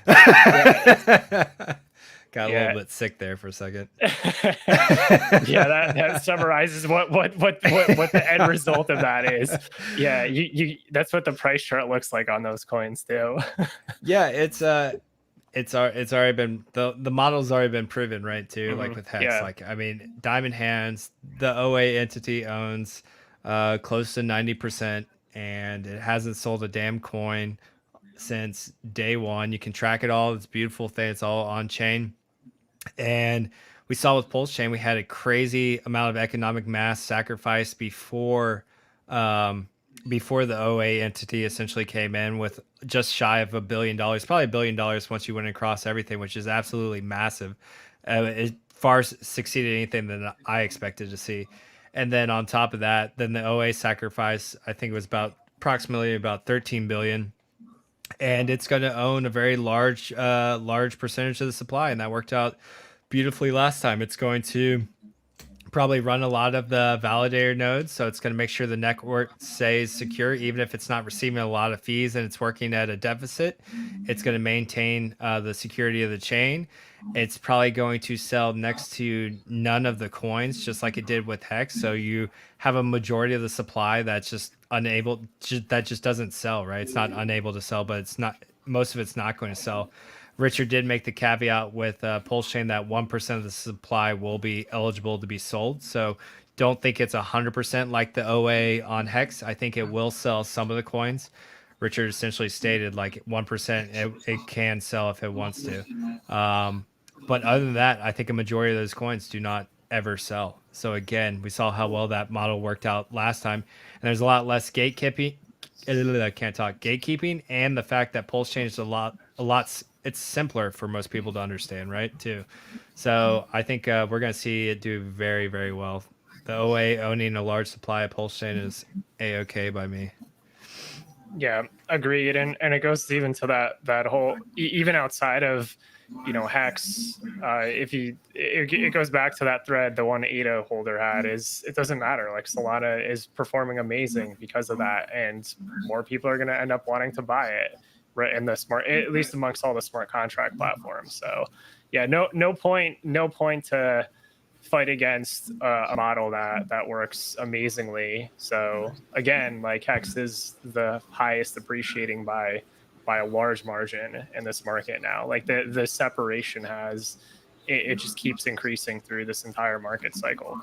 The cool thing is we're proving a lot of good stuff like that, right? Like with a central entity that has its benefit of the community in mind, like is shown to be incredibly price positive. We've seen Hart's Law, where our liquidity pair is predominantly tied to USDC, has done exceptionally well when the rest of the market is tanking. Amazing. Like there's a lot of things that we've essentially shown that price and not selling are the only things that really matter. Then you design something that actually physically locks you up by code.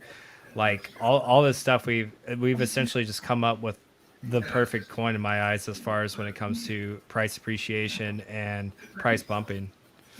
Yeah. Well, and like you guys mentioned too about like what if this, what if that. That traditional central financial. Sorry, I'm trying to think of what I was going to say, but like it's pretty much a fantasy, right? Like, what if OA sells everything? Like, but what if it doesn't need to? Richard talks about like the opposite, and I mean, pretty much those are kind of like imaginary questions, anyways. Like the what if.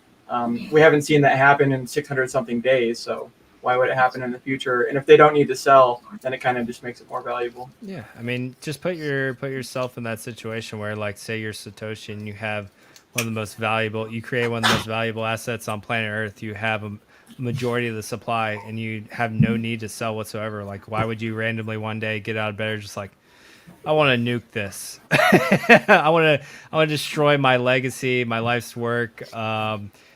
A massive amount of wealth just for what? Like there's very few things that you can justify why anyone would do that in that situation.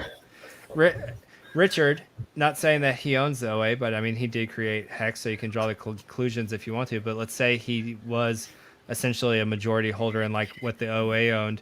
He becomes the richest man on planet Earth. I don't think he has any intentions to nuke his own project anytime soon. Just a guess.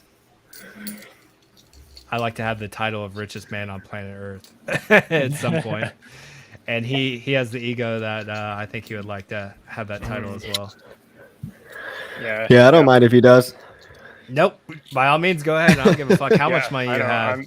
I don't. I'm care just either. I'm gonna ride them coattails at a percentage of a percent of a percent of a percent of a percent and get very rich doing so.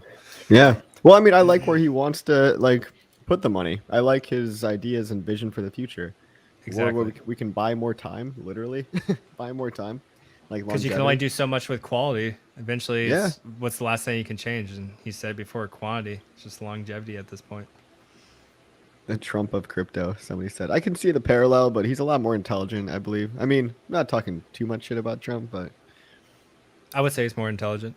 But they both still have the same thing, right? Like they're this very prominent character. They're very good at gaining eyeballs and attention. They know how to market themselves. Yep.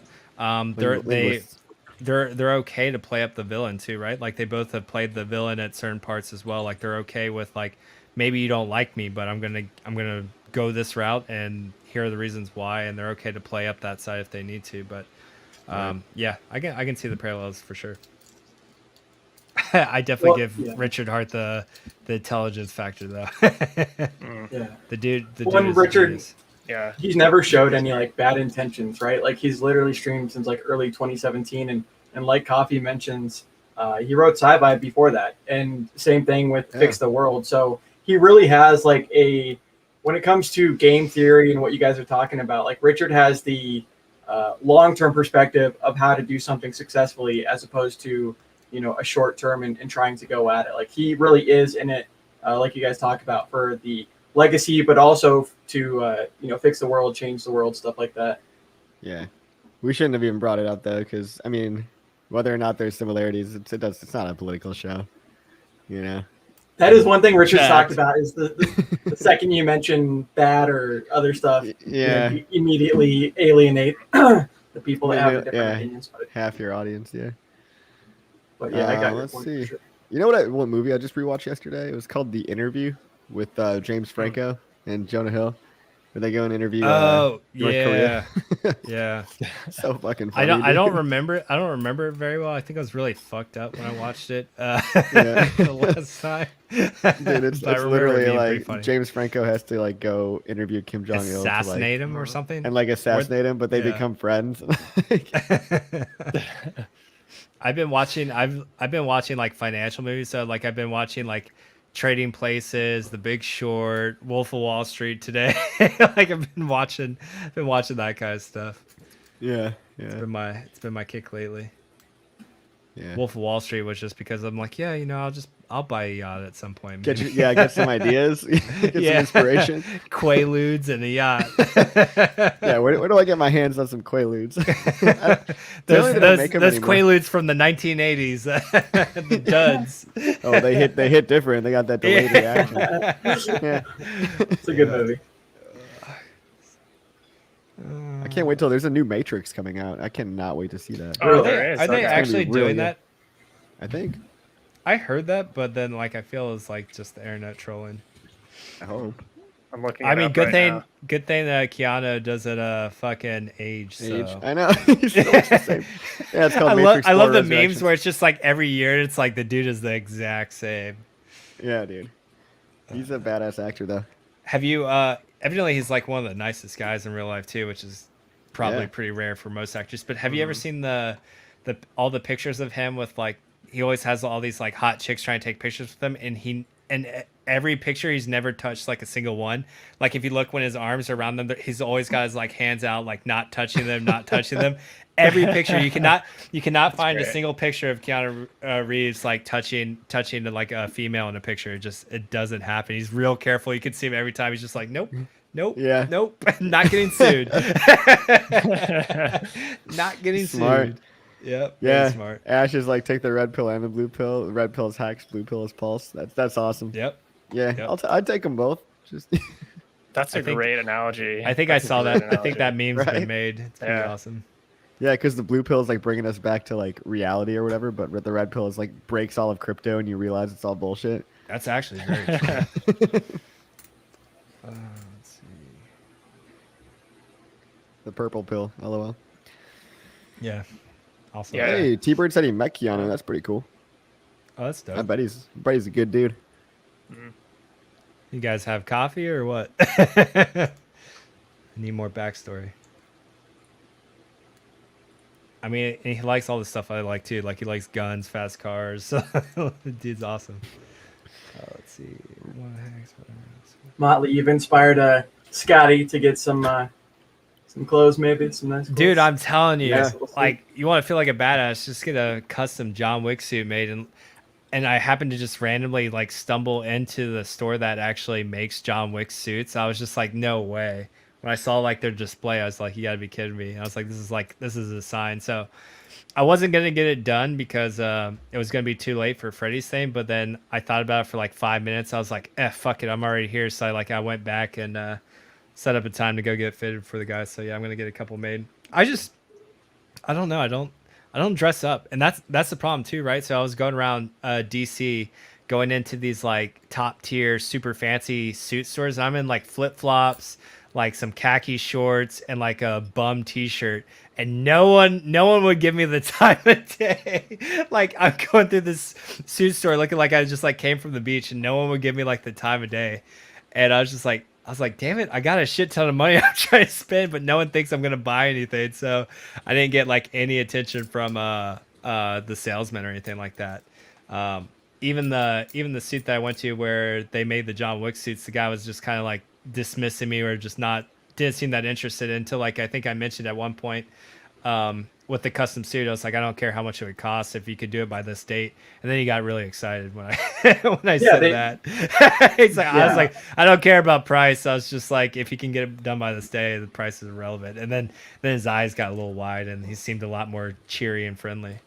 Yeah, a lot of them judge a book by its cover, right? But yeah, little Scotty, do they know a lot of that's what I looked like. It looked like I was just walking around like a bum. It's like, this dude doesn't wear suits. What the fuck is he doing?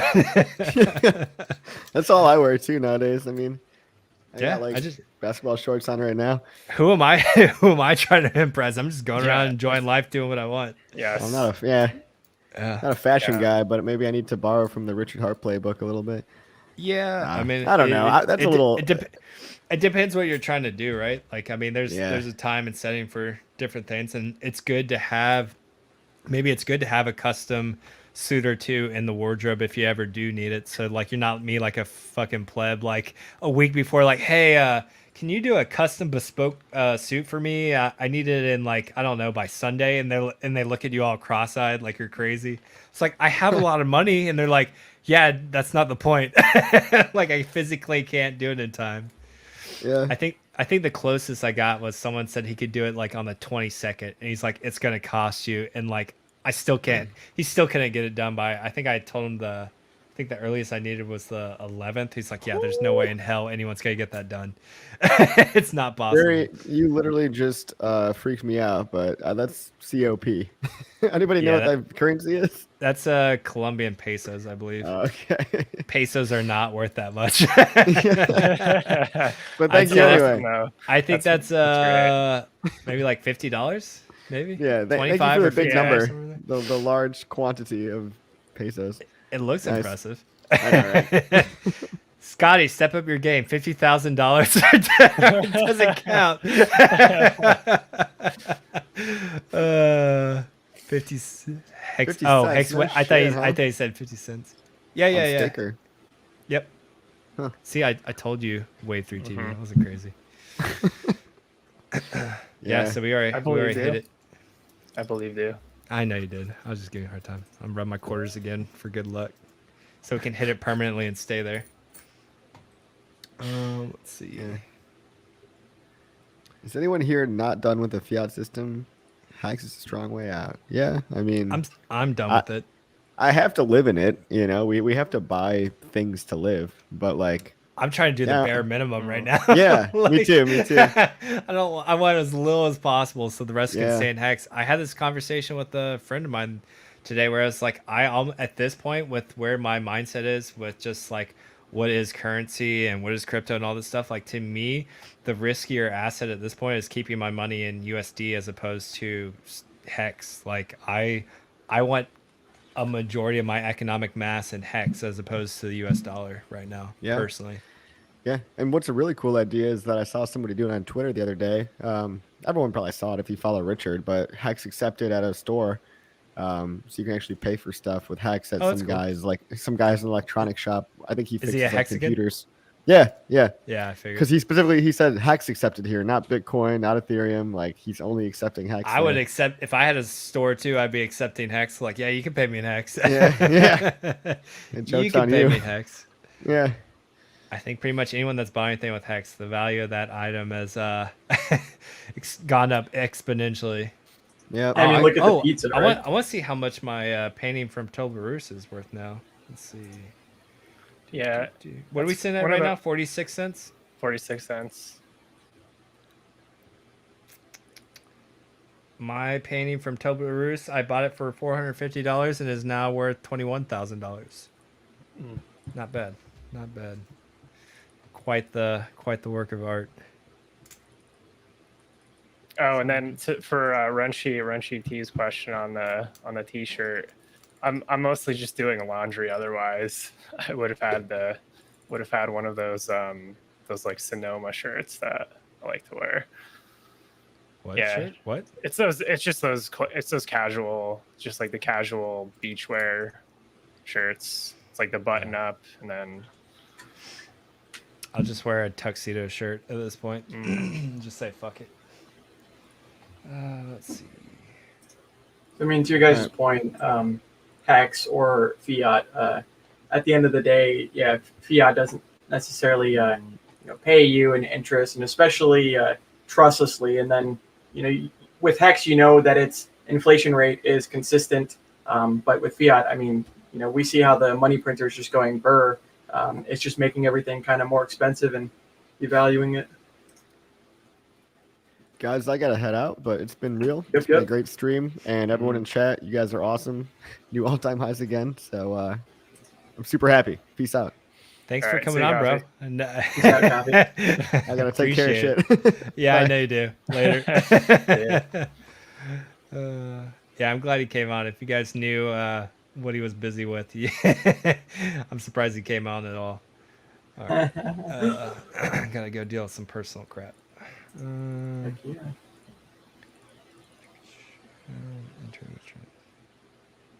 think I'm way behind the chat right now. I think Pulse becomes there. Yeah, same here. Yeah, there's a lot of people. There's like 246, and inevitably, just like with Richard's DMs, like there's only so much time in the day, and like sometimes it takes a while to answer those questions. Not every question gets answered, unfortunately. Yeah, Cody, I don't know if you guys answered this one earlier from Cody. What do you guys think about the low liquidity on Hex? Yeah, that's really good for price pumping. So, unless you plan to pull out $10 million anytime soon, I think you're good. Yeah, it's the minimum viable liquidity. I think just about all of my onboards now have dumped all their stonks for Hex now. Pretty much all my buddies I've onboarded, they've all given up their stock portfolios and gone into Hex. It's just, man, Hex is just compared to stocks, is just not exciting anymore. And Wave 3 TV was definitely a stock guy for at one point as well, and I know he's still got a little bit. But I was talking to it with another buddy of mine today at dinner, and I was watching Graham Stephan did a video on this too, where they polled millennials, and I forgot, it's like over 50% millennials don't invest in stocks anymore. Even if they were given like a free money, would they invest in stocks? And like 37% said no.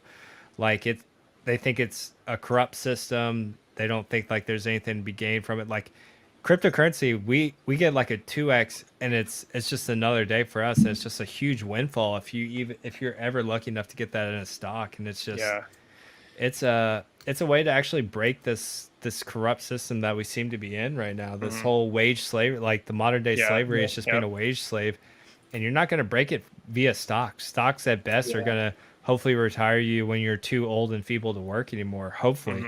And then if you didn't invest enough or early enough, then you're going to still continue to work and be a Walmart greeter when you're 70 years old, and you're going to live a very sad, miserable life, just punching the clock until the day you die. And no one wants to live like that. Yeah, that was brutally honest, but very true. It's true. It's true. It is true. We're seeing more and more of it as time goes on. Yeah, it's pretty sad. Like so Eagle does have that is true. Ethy does work. So in terms of retirement accounts, the reason why I even have that whole attachment on even on the stock side is because I worked corporate jobs previously, so I was able to basically create like traditional IRAs, and then Grayscale. If you're in the stock, if you're locked in equities through traditional retirement accounts, and one of the quickest ways you can at least get some exposure to crypto is through Grayscale products. The premiums are kind of fucked right now until they get the whole ETF sorted out, which we don't really know when that's going to happen. But as far as like the stock game itself, outside of Grayscale products, like if you ignore Grayscale products, if you even look at something recently like Virgin Galactic space stock, so Richard Branson he flew into space and then he dumped like 8 million USD worth of shares into the market when the price was already like severely depressed. So it's like Richard Branson, Chamath, like it basically ends up becoming a game of insider trading. And those two guys have Kathy Wood too, which Kathy Wood, that was pretty funny because she actually sold the local bottom at like $15. But still, like you basically have these billionaires that are insider trading just dumping on retail plebs. So I personally find Chamath disgusting. Like he's not an honest, like I know a lot of people like him, but I don't consider his integrity honest at all. Richard Branson, like he's been building out I know he's been one of the founders, I guess, behind the company. So he might even be the CEO. But in any case, either way, it's a huge problem in the stock market. They're basically stealing money from plebs. And you look at the price chart on it, it's suffered massively because of Chamath, Kathy Wood, and Branson all dumping substantial amount of shares onto retail, which actually makes it harder to pump the price later. So that is a shame to see. We'll see if there is like a turnaround with some of the stuff that either Chamath or Branson is behind. But if you look at it to date, massive opportunity cost relative to crypto, massive opportunity cost. Like over the last couple of years, if you did good in the stock game, you'd be up like basically 2 to 3x, whereas crypto, like Hex alone is up 100, close to like 150x on this move so far. And we've already talked about this too with like crypto. Like you see these exponential returns, right? But those returns eventually start to decrease over time as well as we do gain adoption, right? Just like anything else. Like everyone here is still early, even ahead of traditional finance. But over time, more and more cycles as we go through, and crypto becomes a more and more adopted asset, and this becomes more the norm.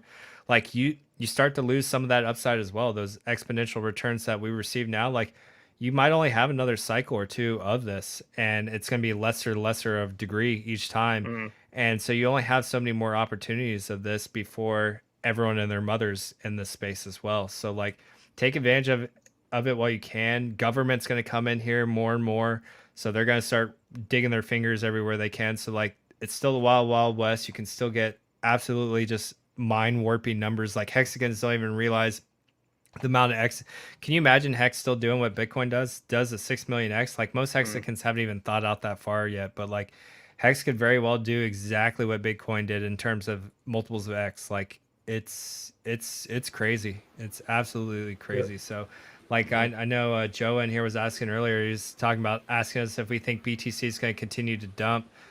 He's thinking of dumping the rest of his Bitcoin. I can tell you personally, Joe, me dumping Bitcoin and buying Hex was the best decision I ever made in my entire life. And I never had a doubt in my mind from day one. And after the snapshot, I dumped it all day one for Ethereum and then started dollar costing Hex. And I haven't... Jesus. And I think I know who that is. And I haven't, maybe. And I haven't stopped since. Who was that? It's Tendies. Let me try and add him on. There was a lot of background noise. That's what I thought. Bro. What's up, boys? What's up? All right. You're gonna give away your OPSEC and blow our ears out. Welcome to Florida, bitches. Yeah, someone's fucked up. Love you, bud. Cheers. Someone's having a good time with their Hex gains. Hell yeah. Oh man, giving up his OPSEC and blowing out our eardrums at the same Yeah. time. Good job, bro. That's great. Yeah. I love Wendy's I for mean, Tendies. You're definitely right, Motley, that Hex is designed to do that 6.5 million X. And we're so early that people are asking, like, is it too late? You know, and it was designed to do that 10,000 X in 2.5 years, and we've already seen that with the staking. But there's just so much meat on the bone, and a lot of people don't really grasp that. But you're definitely right, man. Like things like Bitcoin, they've already had so much gains and things like that it's just so much harder to move upwards. Well, it's funny because speaking of Wendy's for Tendies, he put a tweet out there today when we were talking about it. About he gifted a bunch of his friends that he was trying to get into Hex early on about like $250 worth of Hex, and now that's worth like 37 grand or 40 grand. And his buddy sent him a tweet. It's just like, what the heck? Hex is like over half my portfolio now, and it was like $250 you gave to me like back in the day. Like what is this?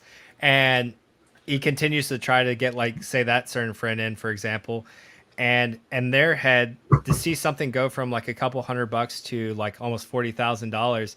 In their head, they automatically think like, well, I missed the boat. It's over, right? Like it's done what it's going to do, and I didn't get in. And that kind of mentality just keeps people from it keeps them chained, right? Like they don't get out of that mindset of like, well, I must have missed the boat because it went up so high. It's so hard for us as just humans to sit there and gauge how much these prices just can continue to skyrocket. Even for like OGs now, like we think these price levels are crazy, and like it's funny, like I personally would give Wales Only shit for his end of year prediction of $10, but it continues to get closer and closer. I still don't see it happening, but $10 is going to be coming a lot sooner than most people thought, and most people in the beginning just would have never conceived of $10, right? But it's just the simple math of how T-shares work and where everything's going. It's so hard for people that aren't just fully embedded and know what the end result is going to be to think that they haven't already missed the boat. So a guy that got a $250 gift, it's now $40,000. You think he'd be all about it, but in his head, it's too late. It's not going to do anymore, or not going to be whatever he puts in is not going to be worthwhile. But for me personally, anywhere else, like even getting a 2x on my money is like life changing, right? Where else can you get like you can put in, let's say, like you saved $100,000 your entire life, and you can put it into a cryptocurrency, an amazing cryptocurrency, probably the best financial product that exists, and just put it in and then double it within like a month. Like you can't do that anywhere else, and then earn interest on top of that. Yeah. Like it's just a no brainer. Wait until a T-share is 60K. Yeah, 100% for out aliens. It's going to be worth a Bitcoin. Well, that'll be more than a Bitcoin. It doesn't look like Bitcoin's going to be hitting 60K anytime soon. But yeah, it's going to be worth a Bitcoin very shortly here, which is nuts. Well, and the fact that they were 60 cents on January 5th, I think, of 2020, that's so ridiculous. I mean, yeah, like we said, the Hex is great for the gains without staking, but with staking, it's even better. And that's where we really see, like you mentioned, that the T-share itself really is the rarity of Hex and really is that thing that mimics the compounding interest. I mean, geez, it's not going to take long, like you mentioned, until it really is equivalent to a Bitcoin. It's just delayed gratification. If you're coming in now, you're going to have to wait longer. It's just the name of the game, right? Like you don't get to hop in now and then get to ride up the same ride that the OGs are riding right now because they put in almost 2 years prior to you. It's the same thing. You got to put in your time. It seems like to a lot of people coming in new or from the outside, it seems like all of a sudden everyone just got incredibly wealthy, but it's been almost 2 years of sitting here and going through FUD and continuing to do streams and just whatever, right? Like it didn't happen overnight. It took almost 2 years, and people that are getting now, they're just going to have to wait just like everyone else. You're going to have to stake, use what Hex gives you, and accumulate as much T-shares as you can in the system because they're going to be worth a lot. It's funny. I used to always go back and forth with DC about like, we'd always try to figure out, and this was early on, like what was a good amount of stake for those future stakes to make it like worthwhile to like not have like gas fees too high and be able to pull it out and what have you. And yes, we've seen crazy gas fees with Ethereum, but like when you're looking at like those 10-year, 15-year stakes, we were back in the day, we're talking like, oh yeah, we need to make those at least 100,000 to 200,000 hex to make it worthwhile, blah, blah, blah. But those stakes now are, I don't even know how many T-shares they were back then when we were talking about like And now I look at that and it's like, man, if anyone can get a single T-share just out there to 10 or 15 years, like that's going to be huge. If you actually see it to fruition and you don't end stake it, it's going to be worth a lot of money. And if you were lucky enough to be able to throw out 20, 30 T-shares out there, Jesus, I can only imagine. Yep, those the trajectory is already wild on it. I mean, it's done over a 30x move now since that, because I was at the time, I remember I was looking at just the rule of 10x's on the T-share to ETH ratio. So I was initially just looking at it from going from 0.1 to 1 ETH, but now it's closer to, let's see, it's 8,500. What is the price of ETH right now? Like 3,400?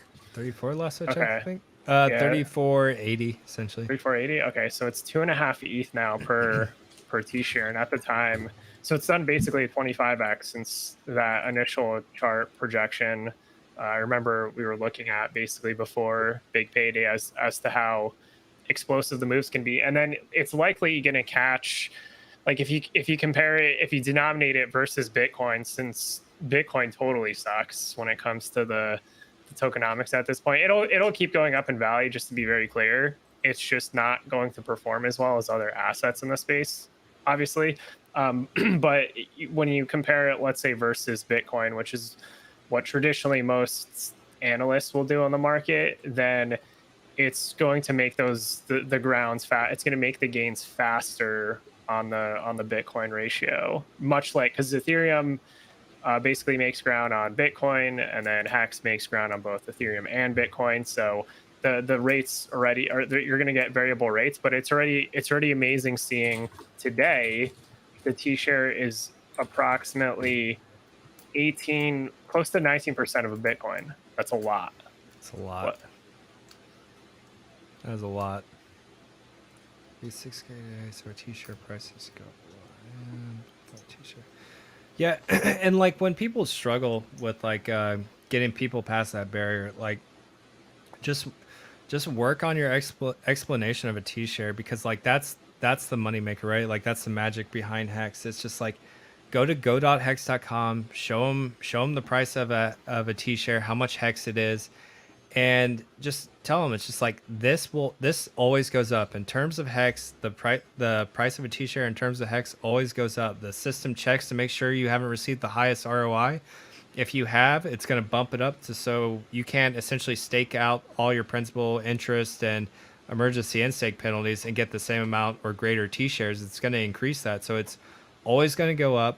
And then you couple that with price appreciation to Hex, and T-shares just become unattainable so quick. And we're already seeing it. Like your average person can't really afford a T-share. Like most Americans don't have like $8,000+ they can just freely throw in. Most Americans are living paycheck to paycheck with very little savings or investments, and already a T-share is starting to get out of their reach. And someone tweeted today, it's like, don't underestimate B shares.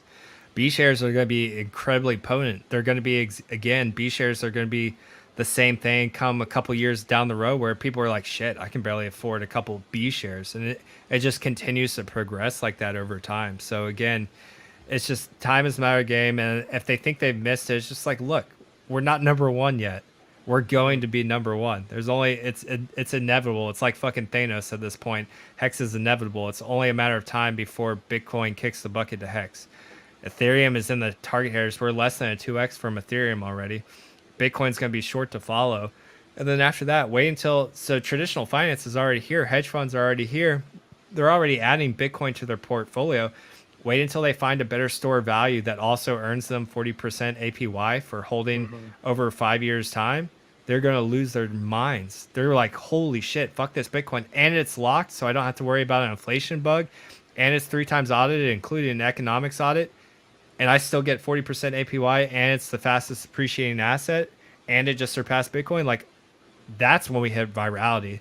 That's when Hex goes to hundreds of dollars, and all the OGs are just sitting there like, what the fuck just happened? They have no idea. It'll be like a light switch one night, and next thing you know, you guys will be the richest people on planet Earth. And I mean, like, all of you, all you sea creatures out there are going to have more money than God, and you're not going to know what to do with it. Hopefully you do great things, and help humanity, but you will be richer than God come the next year or two. Someone had mentioned that as well. They're like, I hope Hexicans are philanthropic when they have all their gains. And I think and at the end of the day, I think so too. I mean, a lot of the people have listened to Richard Hart, who's very similar, and you can't spend all that money. So you really got to put it into things that can help better people. I mean, like Richard, that's been a multimillionaire, retired since 23. Now he's in it for the legacy. I mean, how many Hexicans are going to have something similar that want to do something similar and, like I said, build a good product that helps people? Shout out to Wales. No expectation from the work of others. That includes coin ranking sites. He's right, and we're top 3, and that's with all the gatekeeping. So, as Motley talks about, things Good like thing Bitcoin, we got nomics.com. Yep. Got nomics.com. Exactly. Waiting for Pulse Chain. Richard's going to build his own exchange, which I have a feeling is going to make onboarding a lot easier. A new MetaMask, superior MetaMask wallet. Like I'm excited for the next 15 years. I think Richard's got enough on his docket of just stuff he wants to build and make this place essentially what it was supposed to be. Like it's kind of like we were finally getting to realize the vision that Satoshi had so many years ago, almost a decade ago. It's like the space has gone in a completely different direction than I think what he envisioned. And honestly, it's a very disgusting environment, in my opinion, what the majority of crypto is. And ironically enough, looks like Richard Hart and Hex is going to be the start of hopefully a revolution in the space and make crypto what it was supposed to be again, giving the power back to the people when it comes to their financial sovereignty. Right. Well, like the block size increase, Richard talks about this, that it used to be on the roadmap for Bitcoin, and then they took it off. And when you kind of go back and forth on things like that, like you mentioned, it's hypocritical and it's disgusting. I mean, like you mentioned, it's someone like Satoshi. He developed a great product, but he didn't stay around to see it come into fruition, and other people just took advantage of that and kind of corrupted it. So you're definitely right. Someone like Richard, who's still around, who's still the founder, has Pulse Chain. He's definitely a good leader to kind of say, like, where he wants things to go and help other Hexicans, do the same thing.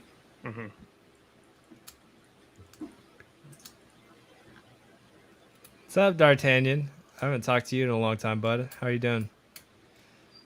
D'Artagnan's a freaking man. Probably one of the happiest, nicest guys I've ever met digitally. Digitally. Maybe I'll see you at the next meetup. But it feels like I've met him, right? Because I've spent so many hours with him in the voice chat, and I've seen him go on Discord Syndicate. And again, it's something truly unique to Hex, and I think honestly something that we've probably ever seen in the world is just like this community. I haven't seen anything ever exist like it. I feel closer to these people, and 99% of them I haven't seen past this computer screen, which is actually really hurting my eyes right now. But I feel like I know a lot of the OGs that have been here since the beginning. Like I've spent the past 2 years talking with everyone, knowing everyone, developing relationships, and it's just cool to see what everyone's built, what everyone's up to, go through all these gains together. We went through the COVID times where people were locked in and very little social interaction. Like I think we truly have developed something very unique. Not only just with this product that is Hex, but this community is just unrivaled to anything I've ever seen before in history, really. Yeah. That's that's actually one of the benefits of all the gatekeeping has made the community bond. It's a very strong bonds and a lot of very, very smart Hexicans, very smart. Well, it's like we're soldiers, right? Like we had to. We've gone through so many different cycles. We've gone to war with each other. So like we joke around with like Hexican Spartans, but I mean it really is that, like, right? Like we've had to go out there on the battlefield, and like we've been locked into phalanx with each other. And if you guys don't know about phalanxes, you essentially, your shield overlaps the next guy, and you're essentially protecting each other, and you're reliant on keeping that phalanx strong, where if they break through, then you guys are all just become susceptible to getting wiped out. So like we are truly battled, hardened. We've come up. We've essentially got to sharing the spoils now, right? Like this is kind of like a very rejoiceful period where everyone's hard work and all the FUD they endured, and the people that didn't sell that have made it to this day get to sit back and actually enjoy some of their gains, and they can breathe a little bit. Like it's created some really strong bonds over just really just this streaming, chatting. Like remember the days when we had Hexo and RG3 back in like D Live and throwing lemons and like I remember lemons. I forgot. Yeah, Good old days. all kinds of stuff with lemons and that's hilarious. Lemongate. But I mean, it was before I was even really streaming that much, and I was just in the chats, and I would just sit there and talk to everyone for hours on the stream. Like we would just have an amazing time in the chats, and it's the same thing today. I find myself more on the streaming side these days, but I mean, I still just feel just as involved in the chats because I'm reading the chats, I'm watching you guys talk to one another, and like, man, I miss the days of like D Live where we had lemon wars and we're just chucking lemons at Hexo and just having ski cat would always pop in and drop a ski jet, and it was amazing times, and not a lot of people got to experience that. A lot of people won't get to experience something like that. Well, the cool thing about Hex is like even the OGs that have retired and have other assets, they're still here. You know, when you look at some of the Bitcoin whales and stuff like that, they just disappeared or, you know, kind of hid under the radar. But, you know, people like Motley, a lot of other people, they're still streaming and they're still trying to educate people. Freaking Whales Only and everyone else, we did like a 7-hour and 15-minute stream the other day. And what other person in crypto is going to do that? That's not genuine. Hexicans, like you mentioned, are they're pretty much, I mean, everyone that I've met in person is the same person that they represent themselves to be behind the computer. And that's the cool thing too, is when you have you know, truth, honesty, a legitimate product that is you know, teaching people to fish, like there's no incentive to screw people over. Like it is that better product. And the other thing is those furus that gate kept Hex and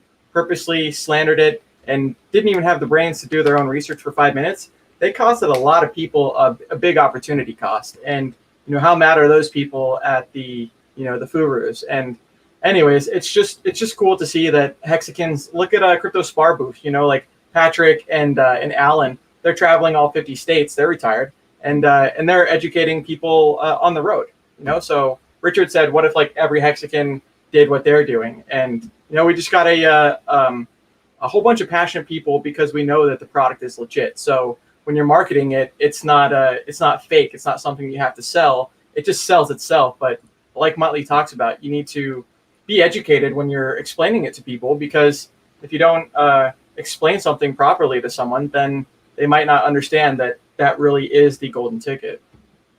Yeah, I have this tweet from Wendy's earlier today is hilarious. Like, so I have to let me do a share screen on this. This is so good. I probably saw it already, but yeah. I'm trying to think of which one it is. All right, let's see. Let me make sure this is the right one. Yeah, here we go. Can you guys see my screen? Yes, sir. Oh yeah, yeah, the Labor Day one. The Labor Day one. Oh my God, this is a lot of people going back to work today. Yep. Yeah.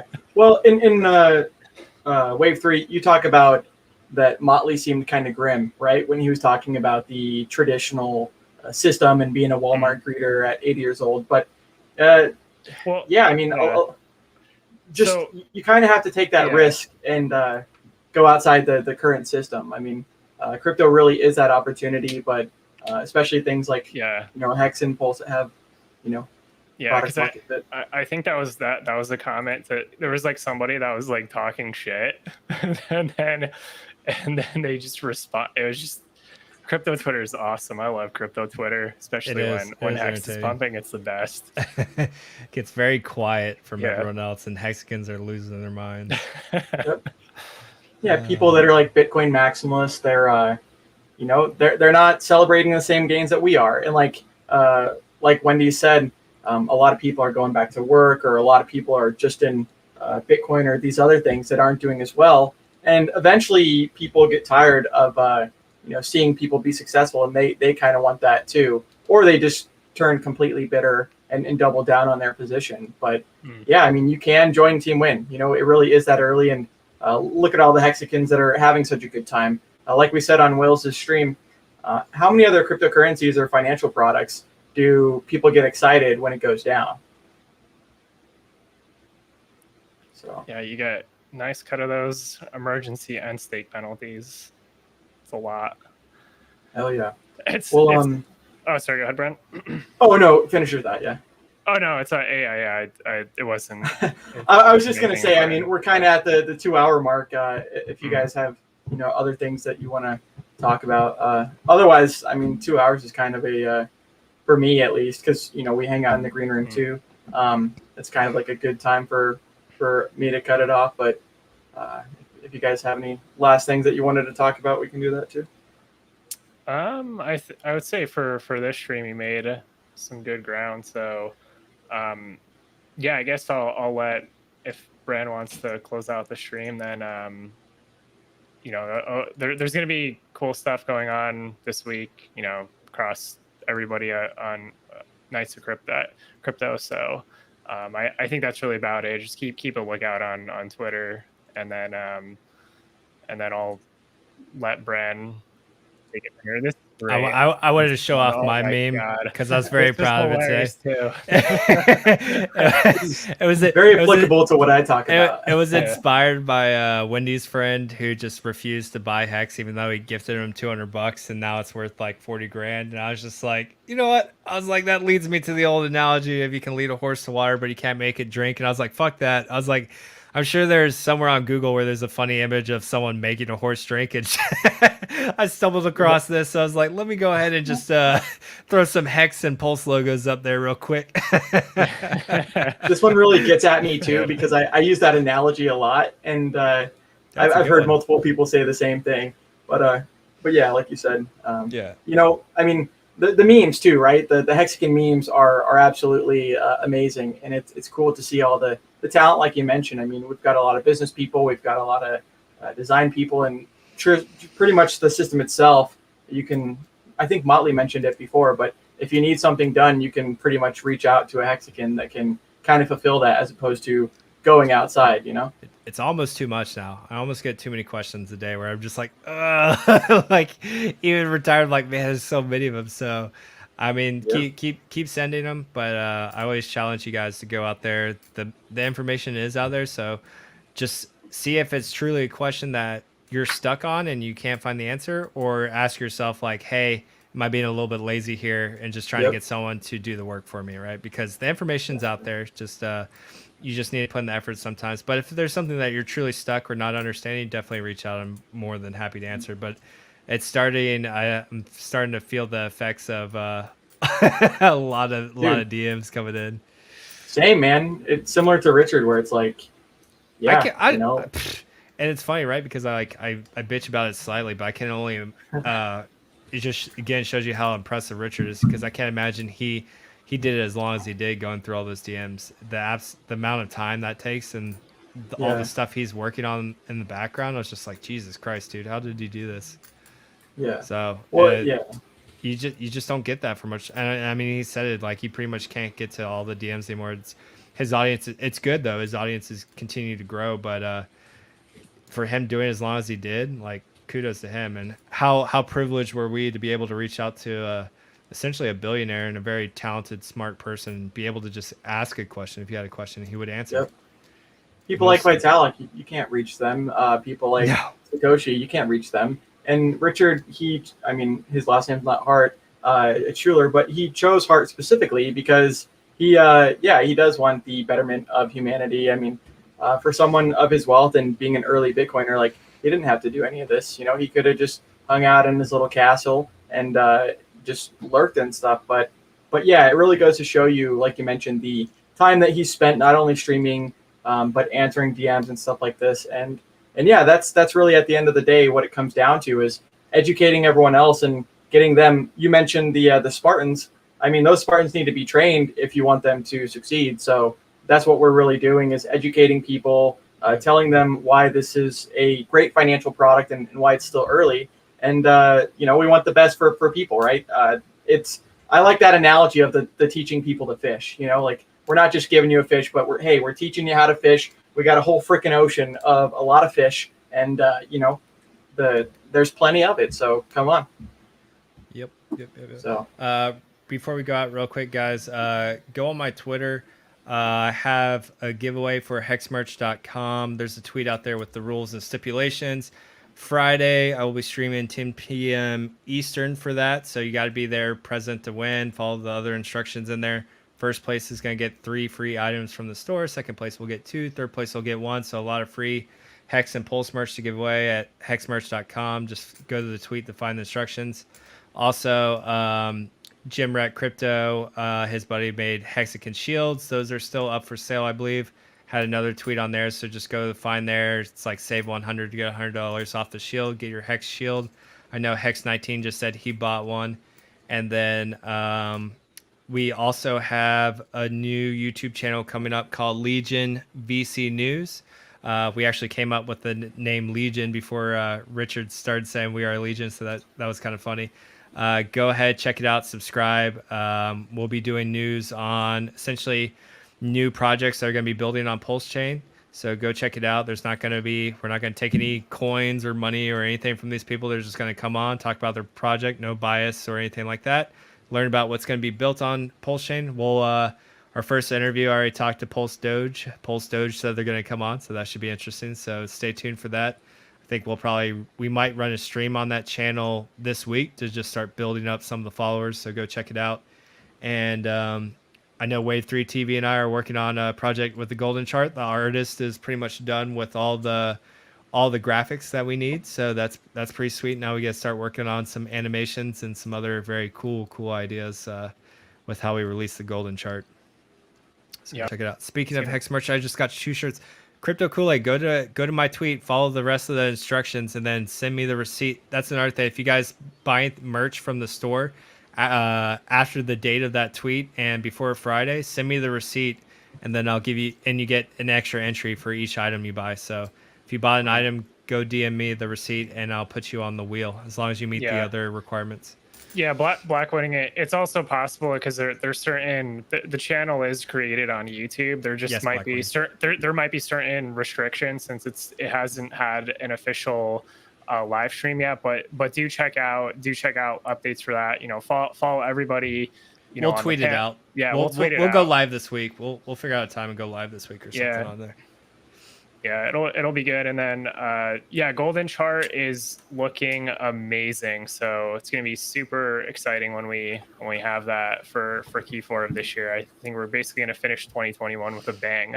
So I'm so happy we found the artist we did. Oh my god, awesome. So Dude, good. The guy's so talented. And then you and I came up with so many like awesome like brainstorming ideas in the green room for that. Like top notch. Yeah, that's it, Brand. I think I got all the shills out.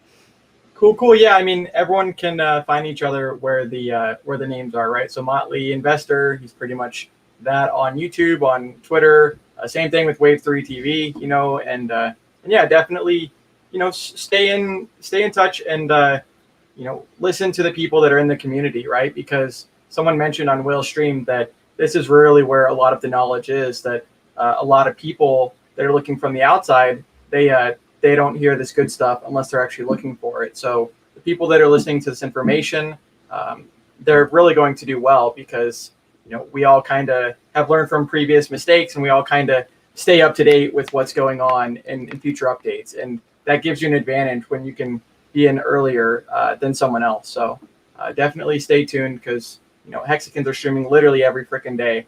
And it's almost like 24/7. It's too much to keep up with. You know, I used to watch all the streams and, you know, I've kind of realized that, I gave that up a long time ago. So anyways, everyone have a good night. We had like the most amount of people that have watched is like 289. So that's really cool because we're definitely, you know, we're still pre-viral, right? But we're going into virality every single day, just an inch closer. So, you know, keep it up. Outro.